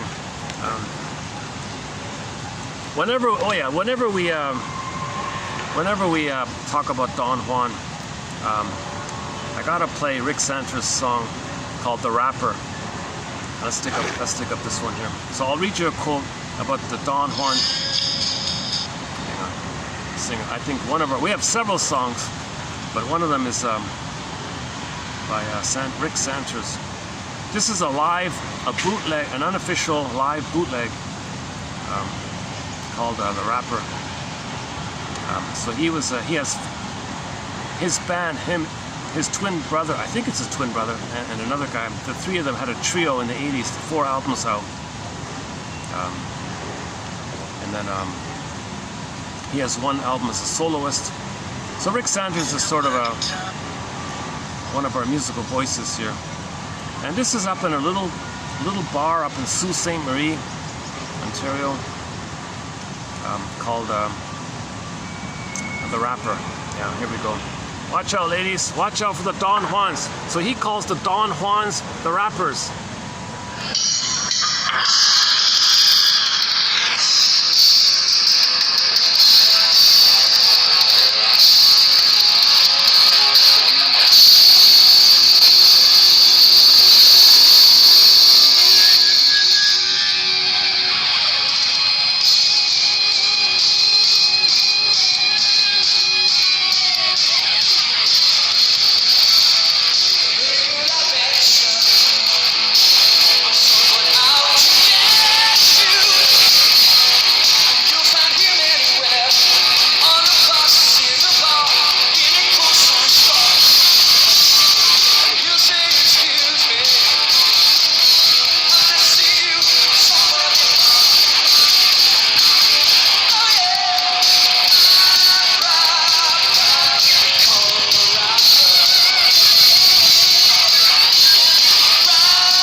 Normally I go by the swans, but there's some guests over there.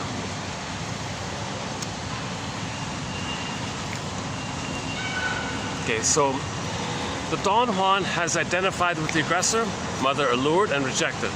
So he goes around alluring and rejecting. So he's tied to the mother, he's married to mom.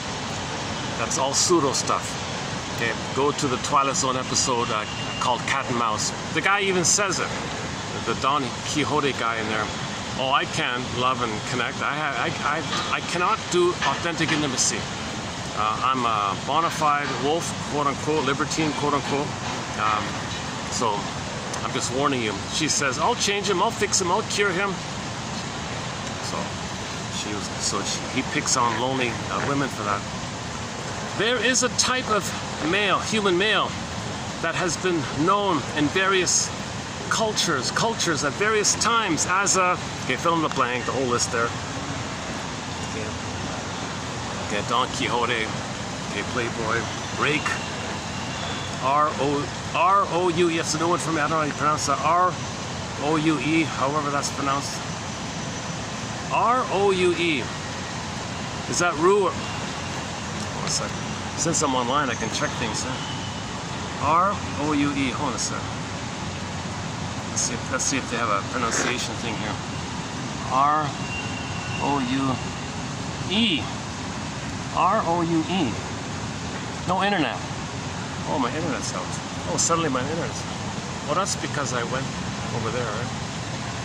Oh. Disconnected. Oh, I see. Why wouldn't it log back? Why wouldn't it connect back in or something?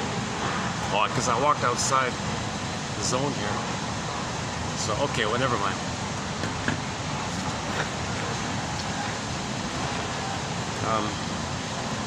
Okay, so they call him a wolf, basically. In the Forbidden Planet film, there was a guy, they called him the Sky Wolf, right? He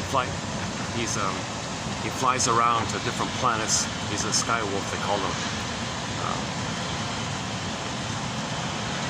When Star Trek did a tribute to Forbidden Planet, they had that doctor fill in for that wolf guy. He did a pitiful job of it, but it was a tribute to... Oh my goodness. But they wanted to make a tribute to Forbidden Planet. So when Star Trek did a tribute episode called Requiem for Methuselah, there was a scene there where the Dr. McCoy or something, he played, he tried to fill in that role of the Sky Wolf. Cheesy, creepy, old man, creepy kind of vibe, I don't know. Where are we here? Okay, so let's talk about the Don Juan for a minute. The Don Juan tries to substitute physical intimacy for intimate association. So forget about emotional association. His understanding of close relationships has changed surprisingly little since his childhood. And he interprets his need to be with others as a desire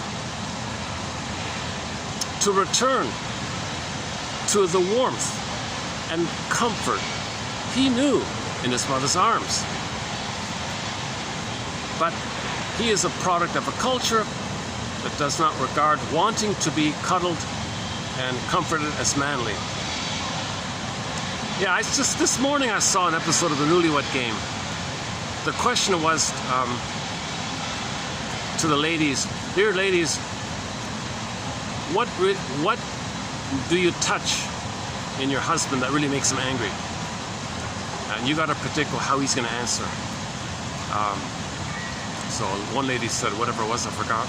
And when the fellows came back, all right, fellows, what's the thing that really makes you angry when your wife touches? And one guy said, I can't stand it when she touches my hair. She treats me like a puppy or something. Okay, whoa. Okay, so that fellow is a good example. He cannot do tenderness. He cannot try a little tenderness, a little affection, a little bonding. You know, hair, touching each other's hair, caressing like that. He can't do caressing or tender touch. That guy. That was a pretty clear example of it. Right? Newlywed Game is jam-packed with insights, and there's a lot there. My God, I got carried away yesterday with the Newlywed Game, so let me hold the phone here. So, okay, so the Don Juan's not going to want to admit that. Like the guy, don't touch my hair. You're treating me like a little puppy or something. I don't like that. I'm a man. I'm not a little boy or a dog or a puppy. Or, come on. But anyways, his desire to be cuddled thus seems to threaten his self-image as a he-man. Yeah, macho man, whatever. And so he transmutes it into the physical area. So this is known as a sexualization defense mechanism. As a way to avoid feeling and tenderness, things are sexualized, physicalized, hormonalized to get away from the feelings. I don't fully understand. Maybe in the future we'll have more quotes on this other defense mechanism known as the sexualization defense.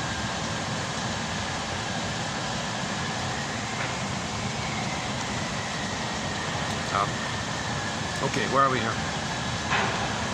So he's preoccupied in the physical thing. Now, ironically, since he hasn't grown up, right? Since he wants to be cuddled in mother's arms, he tends to be preoccupied with the female breast. The first thing Don Juan notices in a woman are her mammaries. The first thing he notices in a woman are her mammaries. That immediately reminds me of the Ally McBeal show, the Richard character. He had a fetish for something to stand in for the mammaries called the waddle. So if an old woman had a flapping skin under her chin, he thought that was the mammaries. He had a wild excitement for the breast. So that stood in for the breast, the waddle in the woman. So he had a fascination called a fetish. This kind of fetish is called they call it a kind of perversion, meaning it's an extreme example of pseudo-intimacy, because he doesn't even see the woman for who she is. He only cares about the flapping skin, reminding him of the mammary. This kind of guy. And, what happened with him? She dumped him finally or something? I forgot.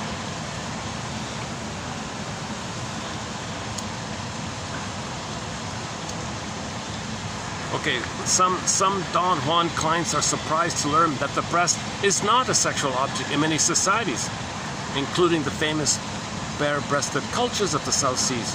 Yeah, so National Geographic, it's nothing for them. That's for the baby. You're grown up. Men don't, they're past that phase. But if a grown man is still obsessed with breasts, okay, that's trauma during that time, obviously.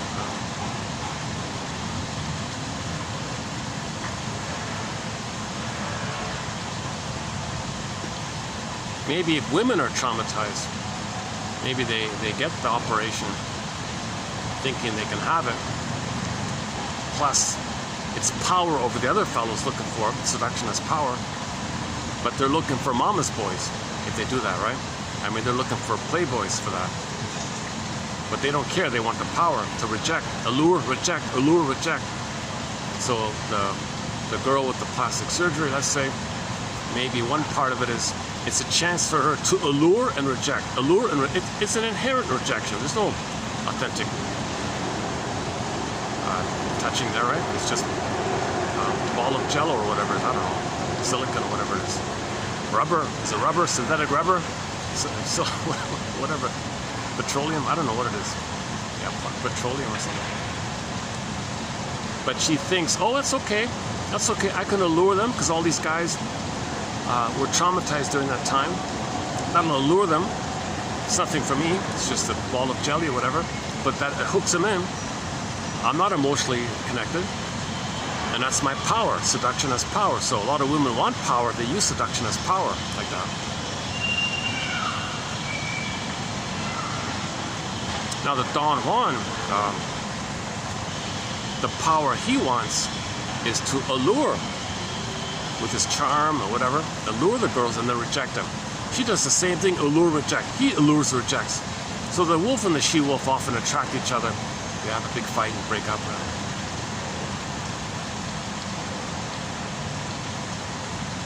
Plus, Don Juan and Donna Juana, they are likely to be quite hostile. Breasts may be the symbol of comfort withheld.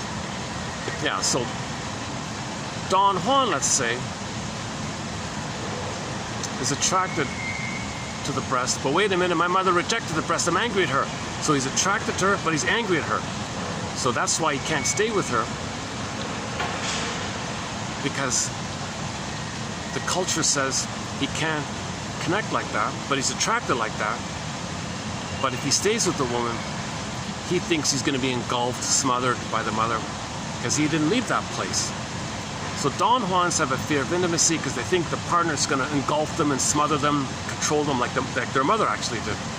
They haven't left that kind of place. In their psyche, you got Marley with the chains like that. They can't be free. Somewhere in the childhood of the wolf, somewhere in the childhood of the wolf, that's the quote here, somewhere in the childhood of the wolf lies deep and bitter conflict with the mother. The very slang employed by wolves describe seduction and impregnation. The terms they use are hostile, a lot of coercive overtones. So look at the terms, the slang and the jargon Don Juans use with women and rating. I don't want to repeat them, but you get the idea, right? None of these terms imply affection and tenderness. There's no try little tenderness. These terms have an angry, aggressive, coercive, violent tone to them. Take your pick. Oh my God. I think each person can imagine a long list of terms that's been used all around by men to describe their conquest. Yeah, how many did you do or whatever, Don Juan? Oh yeah, I fill in the blank. Same thing with the woman. There's an affection and tenderness, because the moment they associate affection and tenderness, that's the hostility of being refused in that area. So all Don Juans and all Donna Juanas, they can only engage in pseudo-intimacy.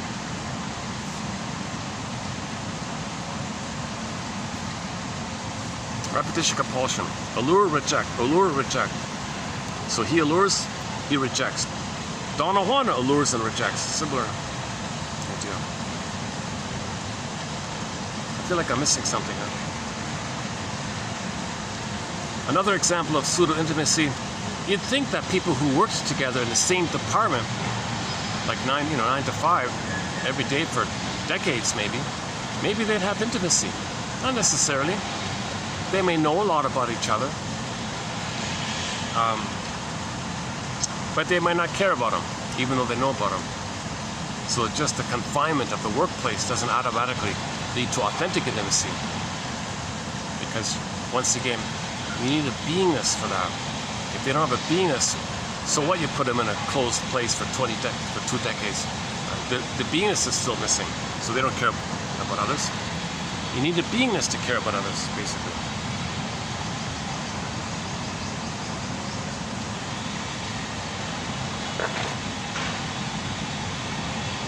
Okay. One about the I statements.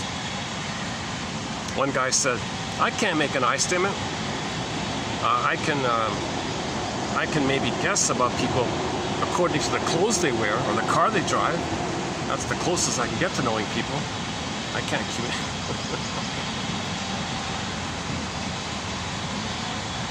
So schools don't teach I statements. Schools don't teach emotional literacy.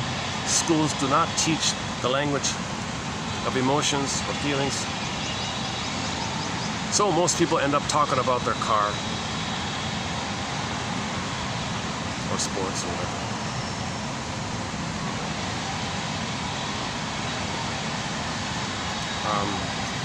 Okay, I'll confess, this stretch that we're doing I've sort of gone on a side.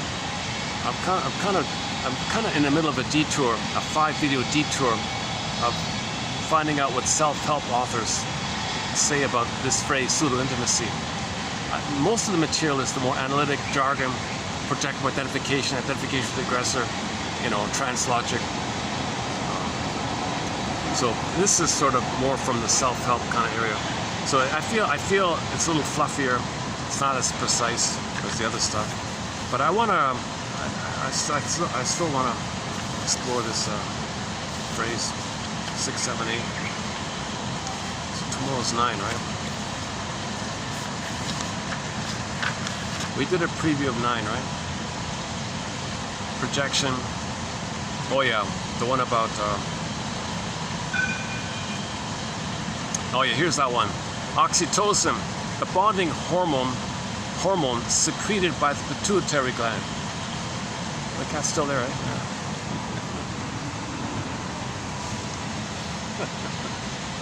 Okay.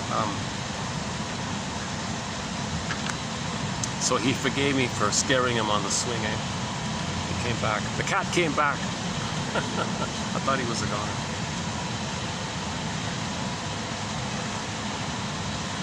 Where are we here? Oxytocin, the bonding. That's a children's song, right? The cat came back. I thought he was a goner. It's funny. I use that phrase a fair bit. The baby thinks he's a goner if the mother doesn't meet his needs. Oxytocin, the bonding hormone secreted by the pituitary gland. Here is an example in which our minds get outwitted by our physiology. That's another way of saying amygdala hijack. Your mind might say, "Oh no, this relationship is not good for me. No way." But when the hormones are clicked up, oh, you want to connect with them because of the hormones. So your physiology wants you to bond. But logically, nothing in common, no beingness. She smokes or drinks or something, has a certain lifestyle maybe, I don't know. Or she never said goodbye to the last one. Yeah, Miss Wales says, you can't say hello to somebody in the new and the present if you didn't really properly say goodbye to the past one. So she talks a lot about the need for closure. If there's no closure in the past, it'll drag into the present. You can't really say hello freshly in the present unless you have closure in the past. Honestly.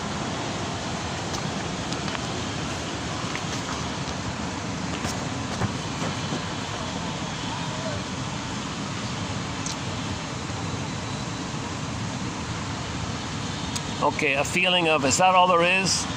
A feeling of ennui, stagnation, boredom, interpersonal impoverishment. That's all associated with pseudo-intimacy. In pseudo-intimacy, there's a lot of tantalizing but rejecting. A person must have a hold on his own identity and be ready to risk its being scarred in its transfer to another.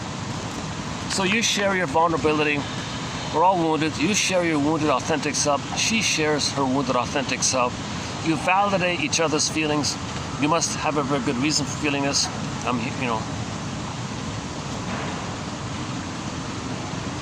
The way the artist or the poet experiences the pain of his own alienation before he paints it on his canvas or captures it in his words. So think about that image, right? The artist is trying to paint what he feels. The poet is trying to put words to what he feels. Look at that effort, right? The solution to alienation is not by way of some escape. Rather, a man must run the gauntlet of life to heal himself of his hurts, letting himself be open to the persons he hopes he can reach. As a man faces this problem honestly and responds with what is real about him, by that very act of making an I statement, by that very act, okay, what's real? This overcomes your isolation, your loneliness, your pseudo-intimacy, and now you're moving towards a richer and fuller life. Addiction exists wherever persons are internally compelled to give energy to things that are not true desires, okay? The extent to which we suffer a famine of genuine intimacy is the extent to which society will be plagued by forms of pseudo-intimacy. Okay, celebrity worship maybe. Comic-Con maybe, I don't know. The cultivation of romantic infatuations, a permissive attitude towards sexual behavior. This is all pseudo stuff, right?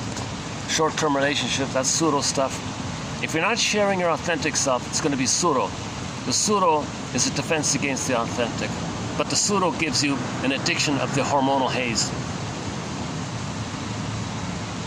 What has been modeled for children, children tend to replicate. While children may yearn for a relationship of love and tenderness and caring, try a little, love and tenderness. While children may yearn for a little tenderness and caring, if they have only witnessed pseudo-intimacy, they will tend to live out that script. Yeah, that's pretty clear. Yesterday, we spent a fair bit of time on that one. If the child grows up and only sees pseudo-intimacy between the parents, he'll recreate it. He'll play one pseudo-partner and find someone else to play the other pseudo-partner and recreate the same thing they had, as above, so below. So the father was pseudo, she was pseudo-relating. He'll play after one parent, find a partner to play the other parent, and then recreate it.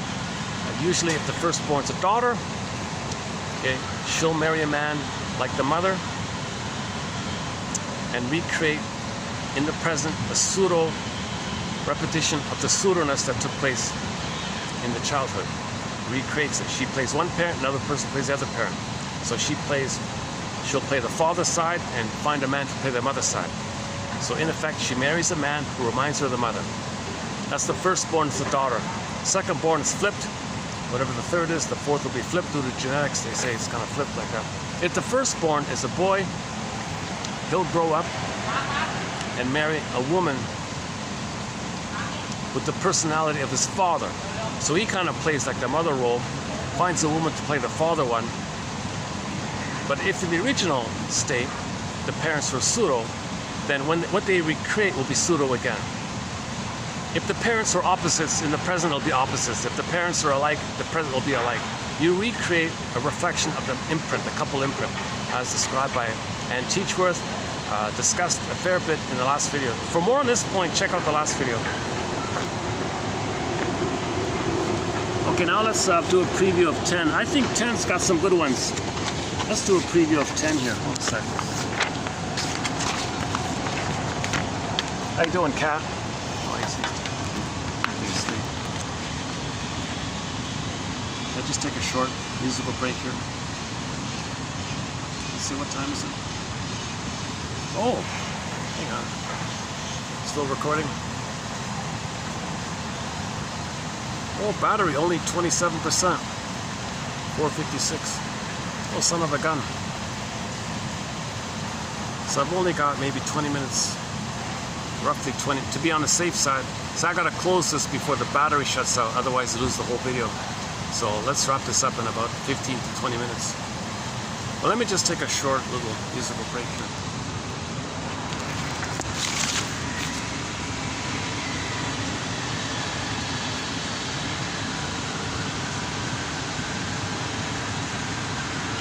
Delirium. Here's some Delirium. The acoustic version of After All by the band Delirium. The guest vocalist is Jael, J-A-E-L, from Switzerland. But the band is called Delirium. This is the acoustic version of After All.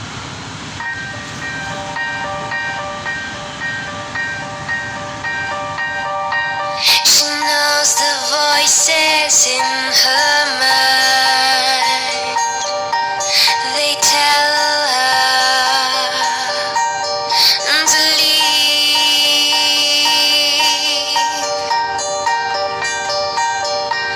She's tired, smiling madly, until silence becomes very silently a noise in her mind. After all, she's got nothing inside, no good to give, no meaning to live.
to give, no meaning to live.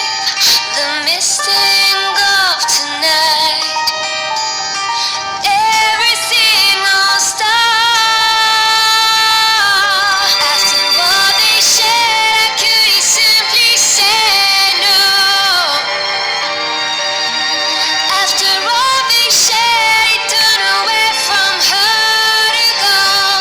Said she wouldn't cry, that was really just a lie. After all they said, could he simply say no?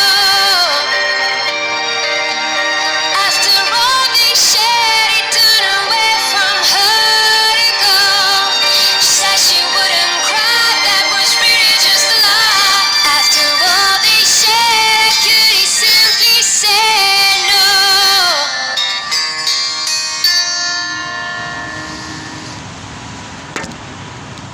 Mother, after all we've been through, Mother, 9 months together, I come out and you betrayed me after all we've been through. Pin goes on the collar, my soul flies away. Mother, you betrayed me after all we've been through. How could you do such a thing? Now here's a preview of 3010.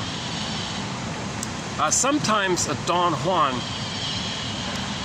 or Donna Juana is just ducking intimacy.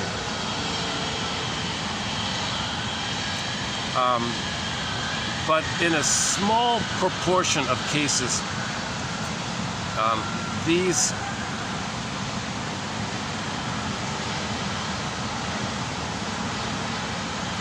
let's forget about that one. Diffuse the situation by dealing with I sentences rather than you sentences. So when that cat over there, so let's put it this way. What do you think is better for the cat? Would it be better for the cat to say, hey housemate, why do you always do such a annoying thing? You're such a what's wrong with you for putting a sweater on me in the summertime? Are you fill in the blank, fill in the blank, fill in the blank? I hate this. You're such an annoying host here. Okay, which is better, that or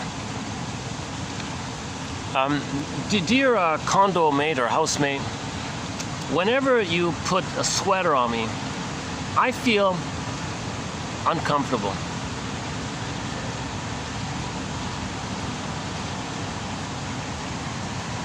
So what's better, the you statement or the I statement? The cat says to the housemate, you always do this, I hate it. Or versus, when you give me the sweater, I feel such and such. That's the I statement. I feel such and such. Instead of you this, you that, labeling you. I feel, when this happens, I feel this. When this happens, I feel this. That's I statement. It's like a basic 101 meow, meow. Meow edition, cat edition, children's edition. It's sort of like a basic, there's more to it, but that's sort of like the basic starting point.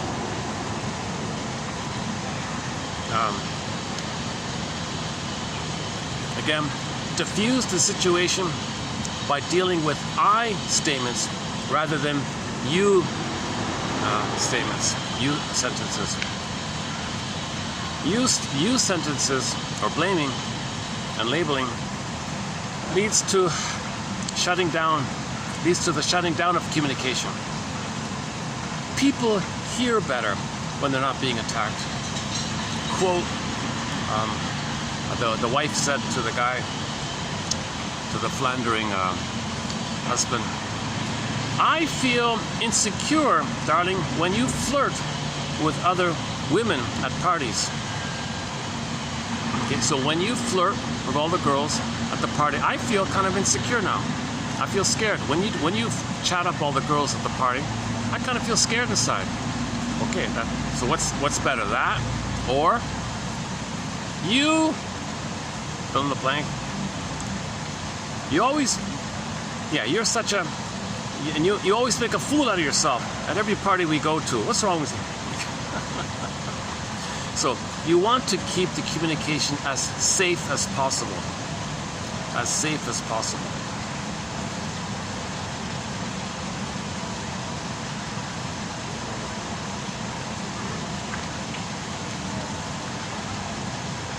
Okay, there's one here about sometimes there's no argument in the couple.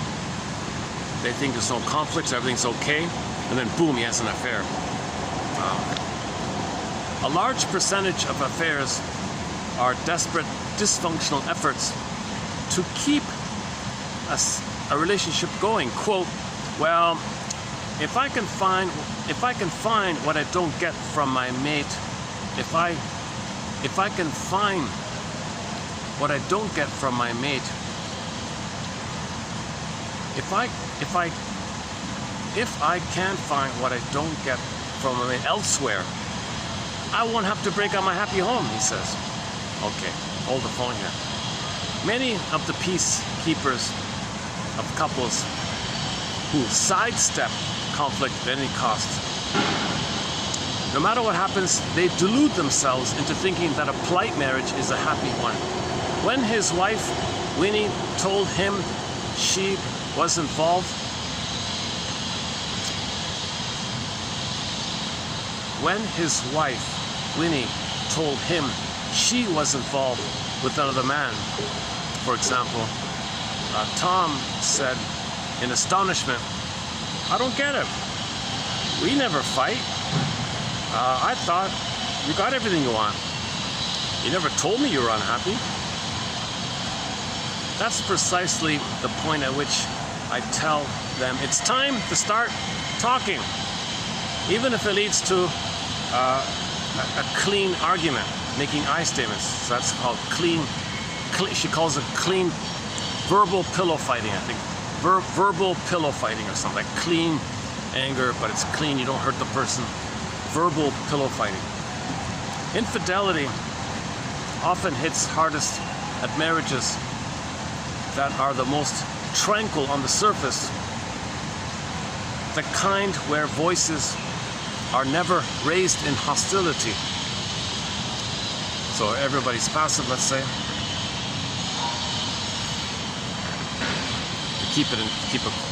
They're afraid of argument because things might get worse. So they don't know how to make an I statement.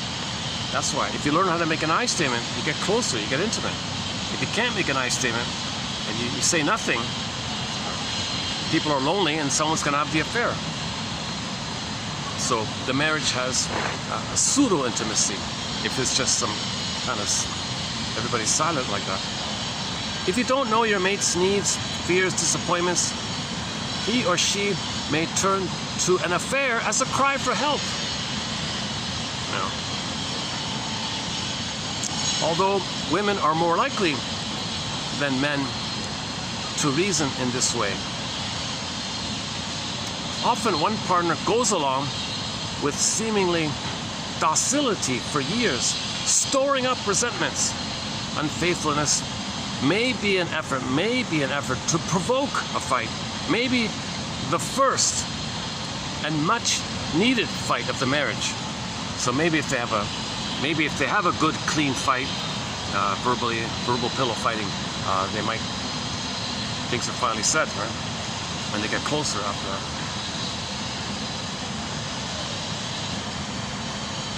However, with the affair, you cannot fix what's wrong with the relationship by adding another complication.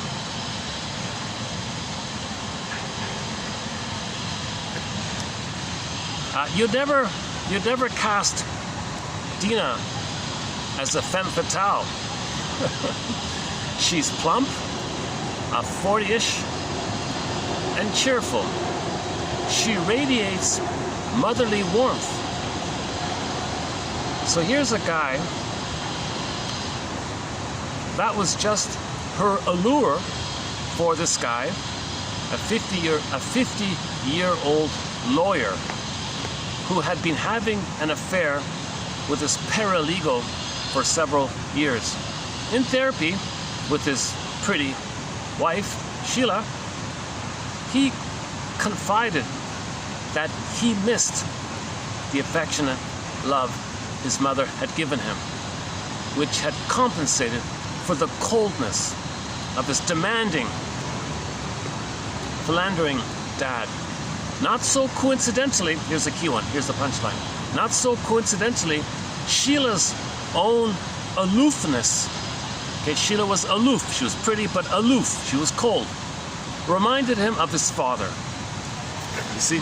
So this guy, this lawyer guy, played the role of the cheerful mother side, but the father was cold. So the prototype is he's going to create where he plays the mother side and is friendly, and Sheila is going to be the cold father. So he recreated in the present a reflection of the interstate. Now, after a lot of pain of this, there are cases where he may flip it, where he may first start off by being attracted to the one he's playing, kind of like attracts like. But let's say the lawyer leaves the ice queen for the friendly one, and they get married. Then flip. She'll be friendly, and he'll play the cold one. You see, if he leaves her, if the lawyer dumps the ice queen and marries the friendly one, okay, then she's playing the motherly, friendly side, and then he's going to play from the imprint the cold father.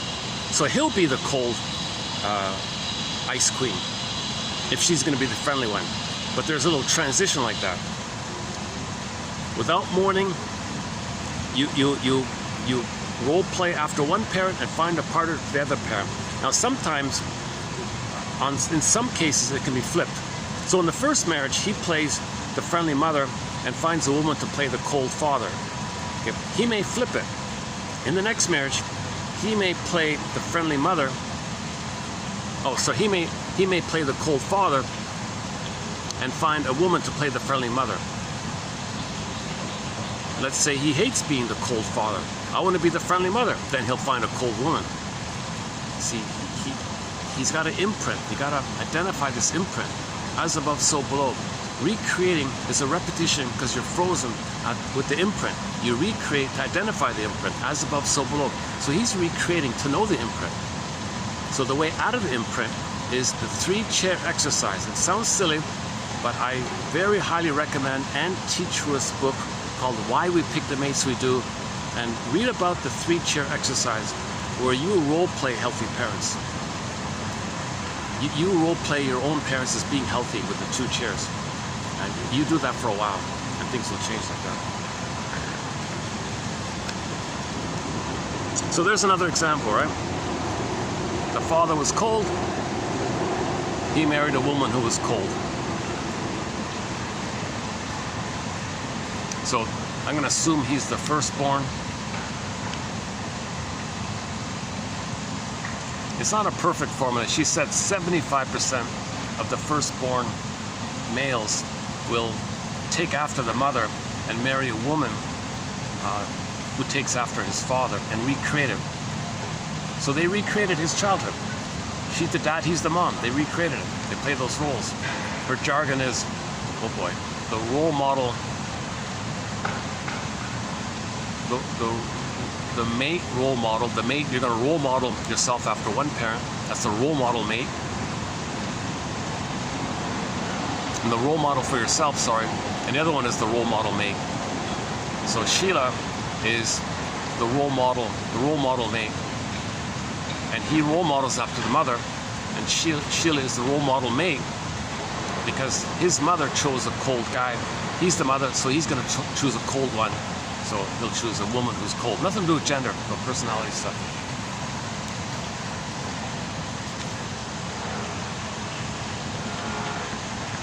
Let's check the battery out. 20%, 5:15. Okay. You've got to see a pattern before you can change it. You've got to see a pattern to change it. People who are not in some kind of pain don't commit adultery.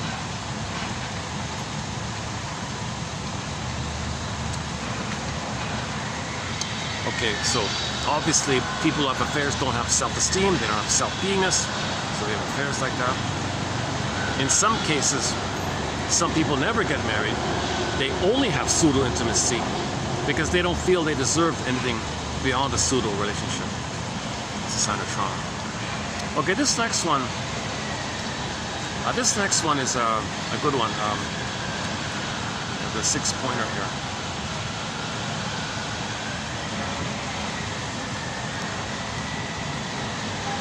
So let me just skim it. It's going to be in the head, but it's meant to be an emotional kind of thing. So remember what she said, you can't say hello to somebody in the present unless you say goodbye to the person in the past.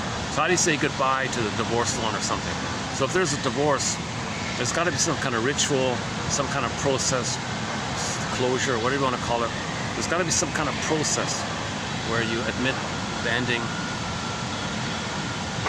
So one exercise is,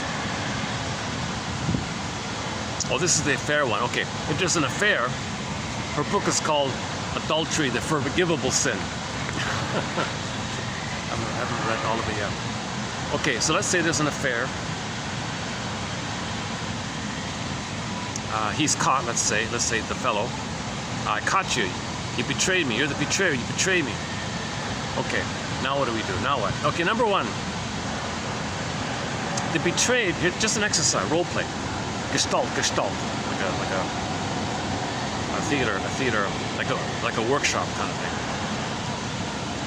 The betrayed, so the woman, the victim, the exercise is number one. She lies down and pretends to be a goner. Like she pretends to be dead. She's not dead. She just pretends to be dead. She closes her eyes and keeps silent. So she plays dead, in other words. Number one. Number two, the betrayer. Yeah, the betrayer approaches to say a last goodbye.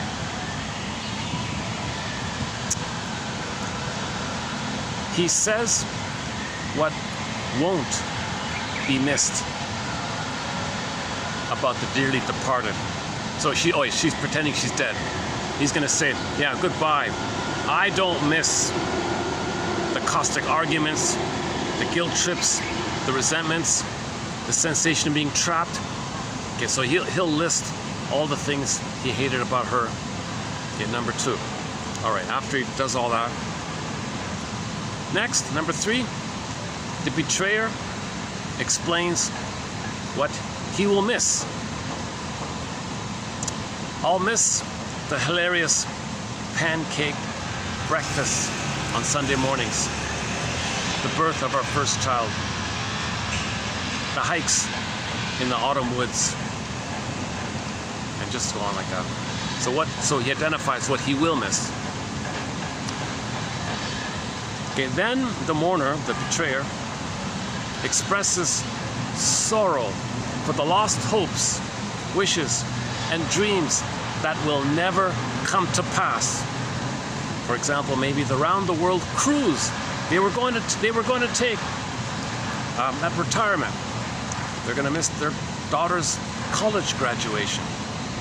Growing old together. That's what they'll miss, right? Number five, the mourner expresses regrets for the affair and the pain it caused. For example, look what I did to the kids. I made a mess of our lives, and now you're gone.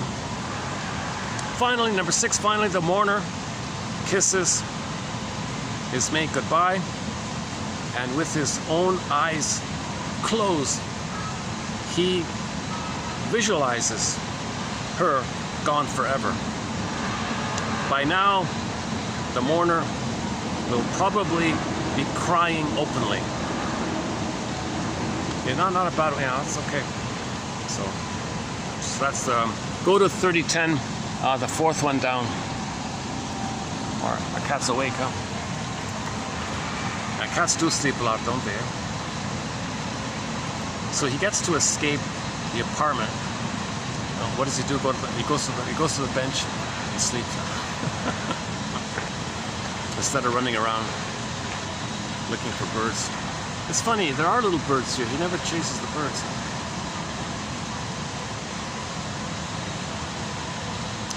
But I think that's good. It's good for this cat to have an indoor and outdoor. Right?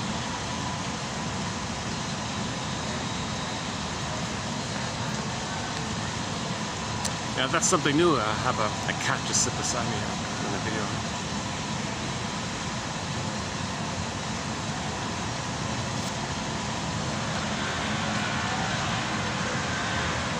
So you got to admit, identify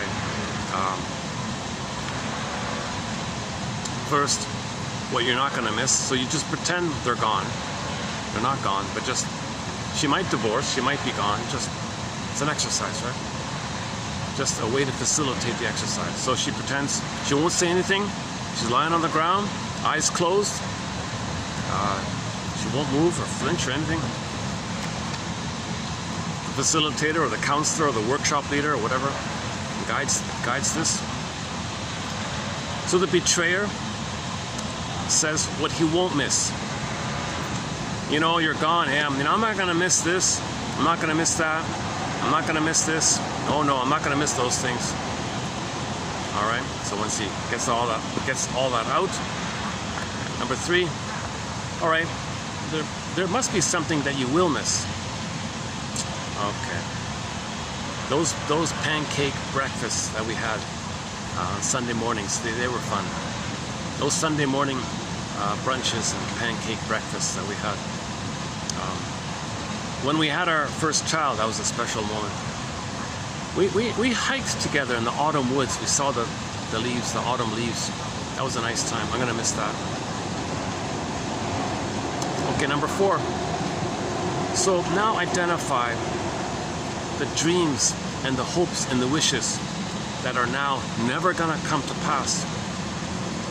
Well, we were planning a around the world cruise at retirement. That's not gonna happen. Our daughter's graduation. We're not gonna see our daughter graduate together.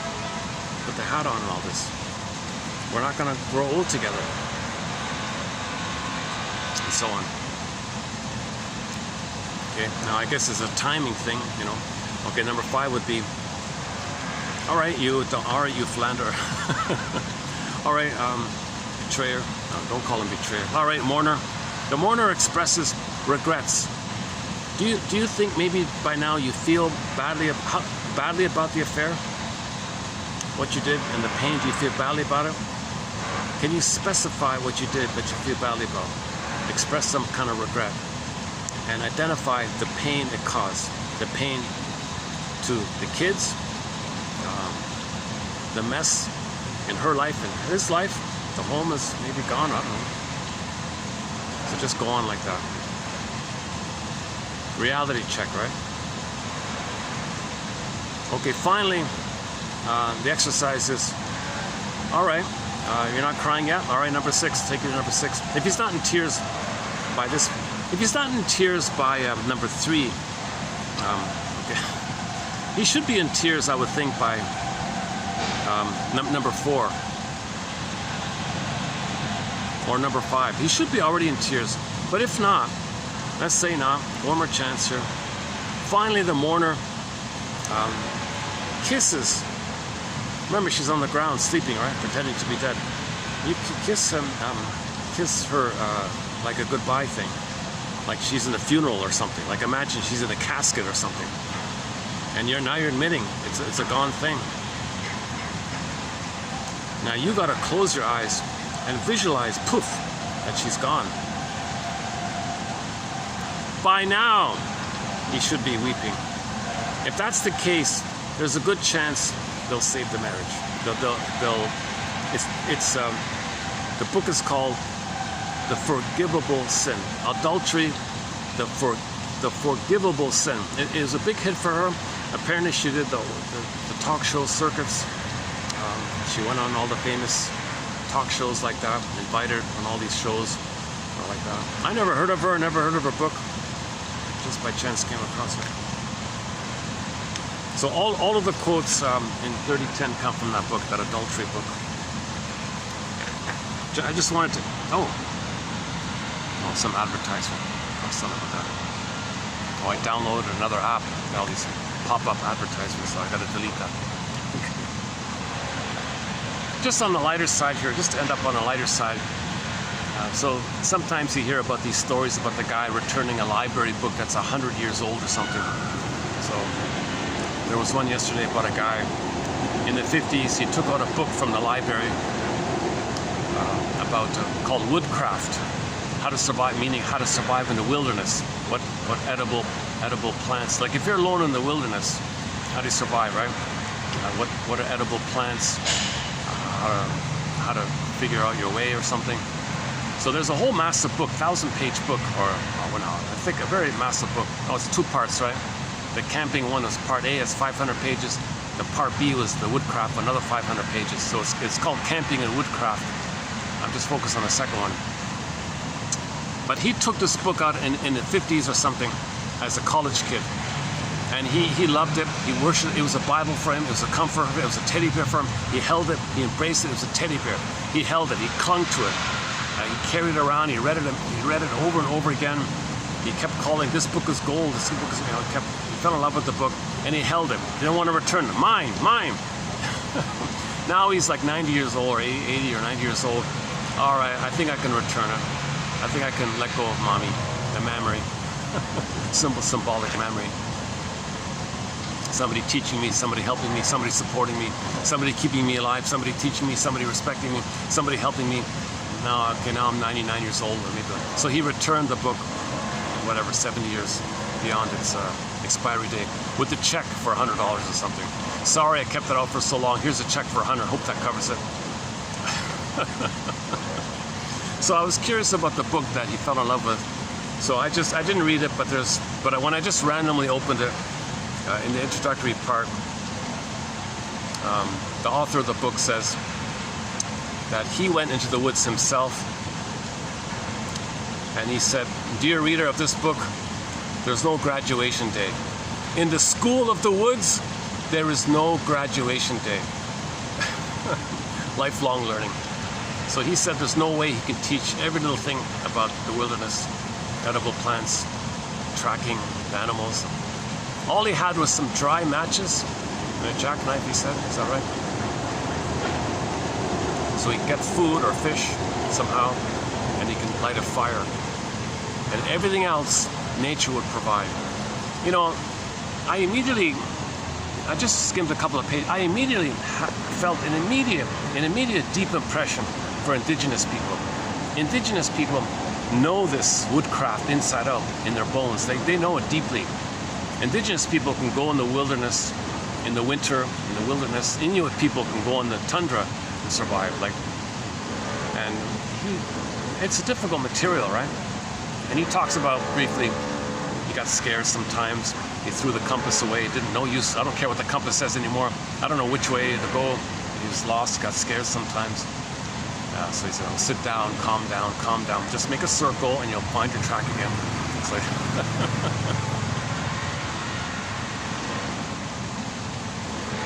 So it's similar to life, right? It's similar to healing. In the school of healing, there's no graduation day. In the journey towards psychological birth, there's no perfect psychological birth. There's no full, complete graduation where no one achieves a perfect, complete psychological birth. It's just an ongoing, constant process on that way, right? Melanie Klein makes that point. The lighting's good at this time, right? I can see myself most clearly when the lighting's like this. Let's check it out. 14%. Yeah, I'm in the red zone here. Okay. Let's wrap it up here.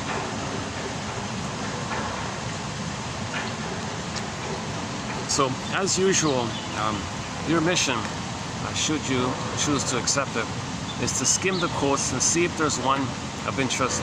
Use it as a springboard to free associate with. What thoughts spring to mind? So free association, the fundamental rule, the basic rule, freely associate. You read something, oh, okay, what springs up? Go on, free associate, freely associate. This reminds me of, this suggests to me, and just see what comes up freely. That's making the unconscious conscious. And when a feeling comes, you validate the feeling, make room for the feeling, allow the feeling. Sometimes treat your feeling like a welcome guest. And when you resist, notice the moment when you resist. Oops. So this is your mission.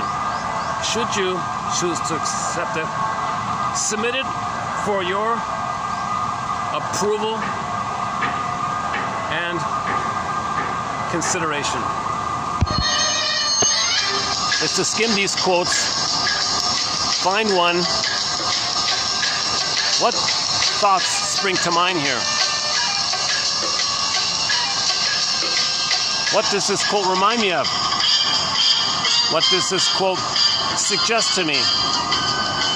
When a feeling comes, make room for the feeling, allow the feeling. I must have a very good reason for feeling this.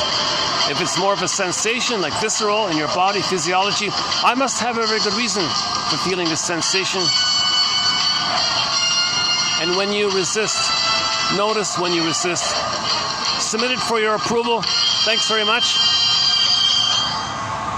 Okay, I'll see you in part 4. So this video concludes part 3 of our 5-video special run, trying to explore this phrase called pseudo-intimacy. So we'll continue with this exploration. Once again, my disclaimer, I'm not a shrink, I'm not a professor, I'm not a midwife, I'm not a doula. Should we play this flight tonight? Let's see, hold on, let's check again. If I had the funds,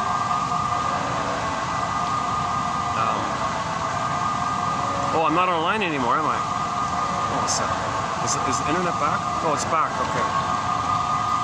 So, just my disclaimer, if I had the funds, I'd be on this flight tonight and do an analysis and show you after analysis. All of my videos, it's me before analysis. So I would love to do this analytic process. I want to be analyzed. I want to feel safe to get my feelings back, my embodiment back.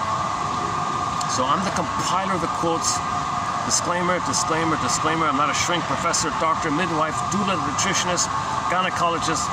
I'm finding quotes, sharing it, and discussing it, kind of thing. So like Robert Bly says, 30% of what you heard is wrong. It's up to you to figure out which 30%. In my case, maybe it's 50%. 50% of what you heard in this video is wrong. It's wrong. But dear listener or viewer, it's up to you to figure out which 50% is wrong.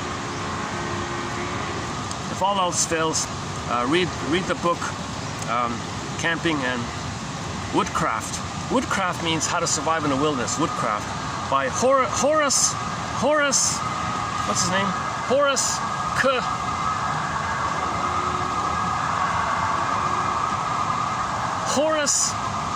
K.E. Kephart. Okay, K-E-P and then Hart. Kephart. Horace Kephart. That book is now available in the library. It was missing for almost 80 years. The guy returned to find it with an apology. She said thanks. Oh, it's okay. I'm glad we got it back. It's okay. He kept it in good condition. And the old guy said, I finally bought my own copy. Why don't I get my own copy? He was very attached to that old beaten up copy. He kept it for 80 years, 60, I don't know, 60 years or something. In the comments section, why is this a news item? Why is this a news item? It's a sentimental, touching thing. It was a teddy bear for him. It was a comfort for him. It was a transformational object for him. He felt it was powerful, it was knowledgeable, it was a thick 1,000 book filled with insights, filled with how to survive. So that helped him. It helped him to survive, it helped him to live and function. So he went to the wilderness, he carried the book. Oh, I know, do this, do this, do this. It teaches you how to tie the knots and how to set up your tent and things, or how to make a tent out of branches and things. I haven't read it yet. But this flight tonight here. So if I had the funds, I'd play Dan McCafferty's song, This Flight Tonight, and show you after analysis. So disclaimer, I'm not a shrink or professor, but if I had the funds, I'd be on this flight tonight.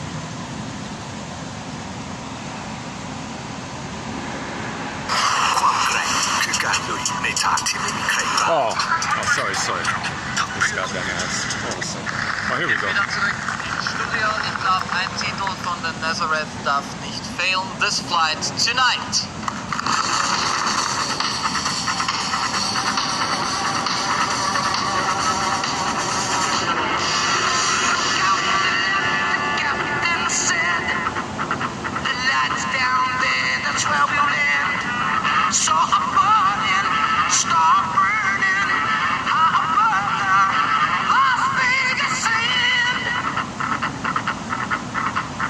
Wasn't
Okay, thanks very much for the love of narrative. Oops, hold on. Okay, so thanks very much for the love of narrative medicine. I'll see you in the next video. Oh, somebody's looking at the cat here. Hold on a second.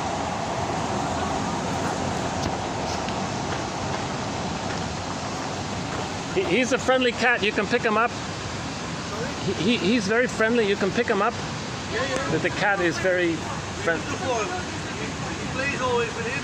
You want him away? He's your cat. No. Oh, he plays with your dog. He plays with my Ah, I see. But not today. Today he's sleeping. Yeah, he sleeps a lot, I noticed. Yeah. Maybe, well, let your dog free. Maybe he'll. Oh, you can't let him in here, right? The dog? No? Maybe not, yeah. Yeah, right. Okay, take care.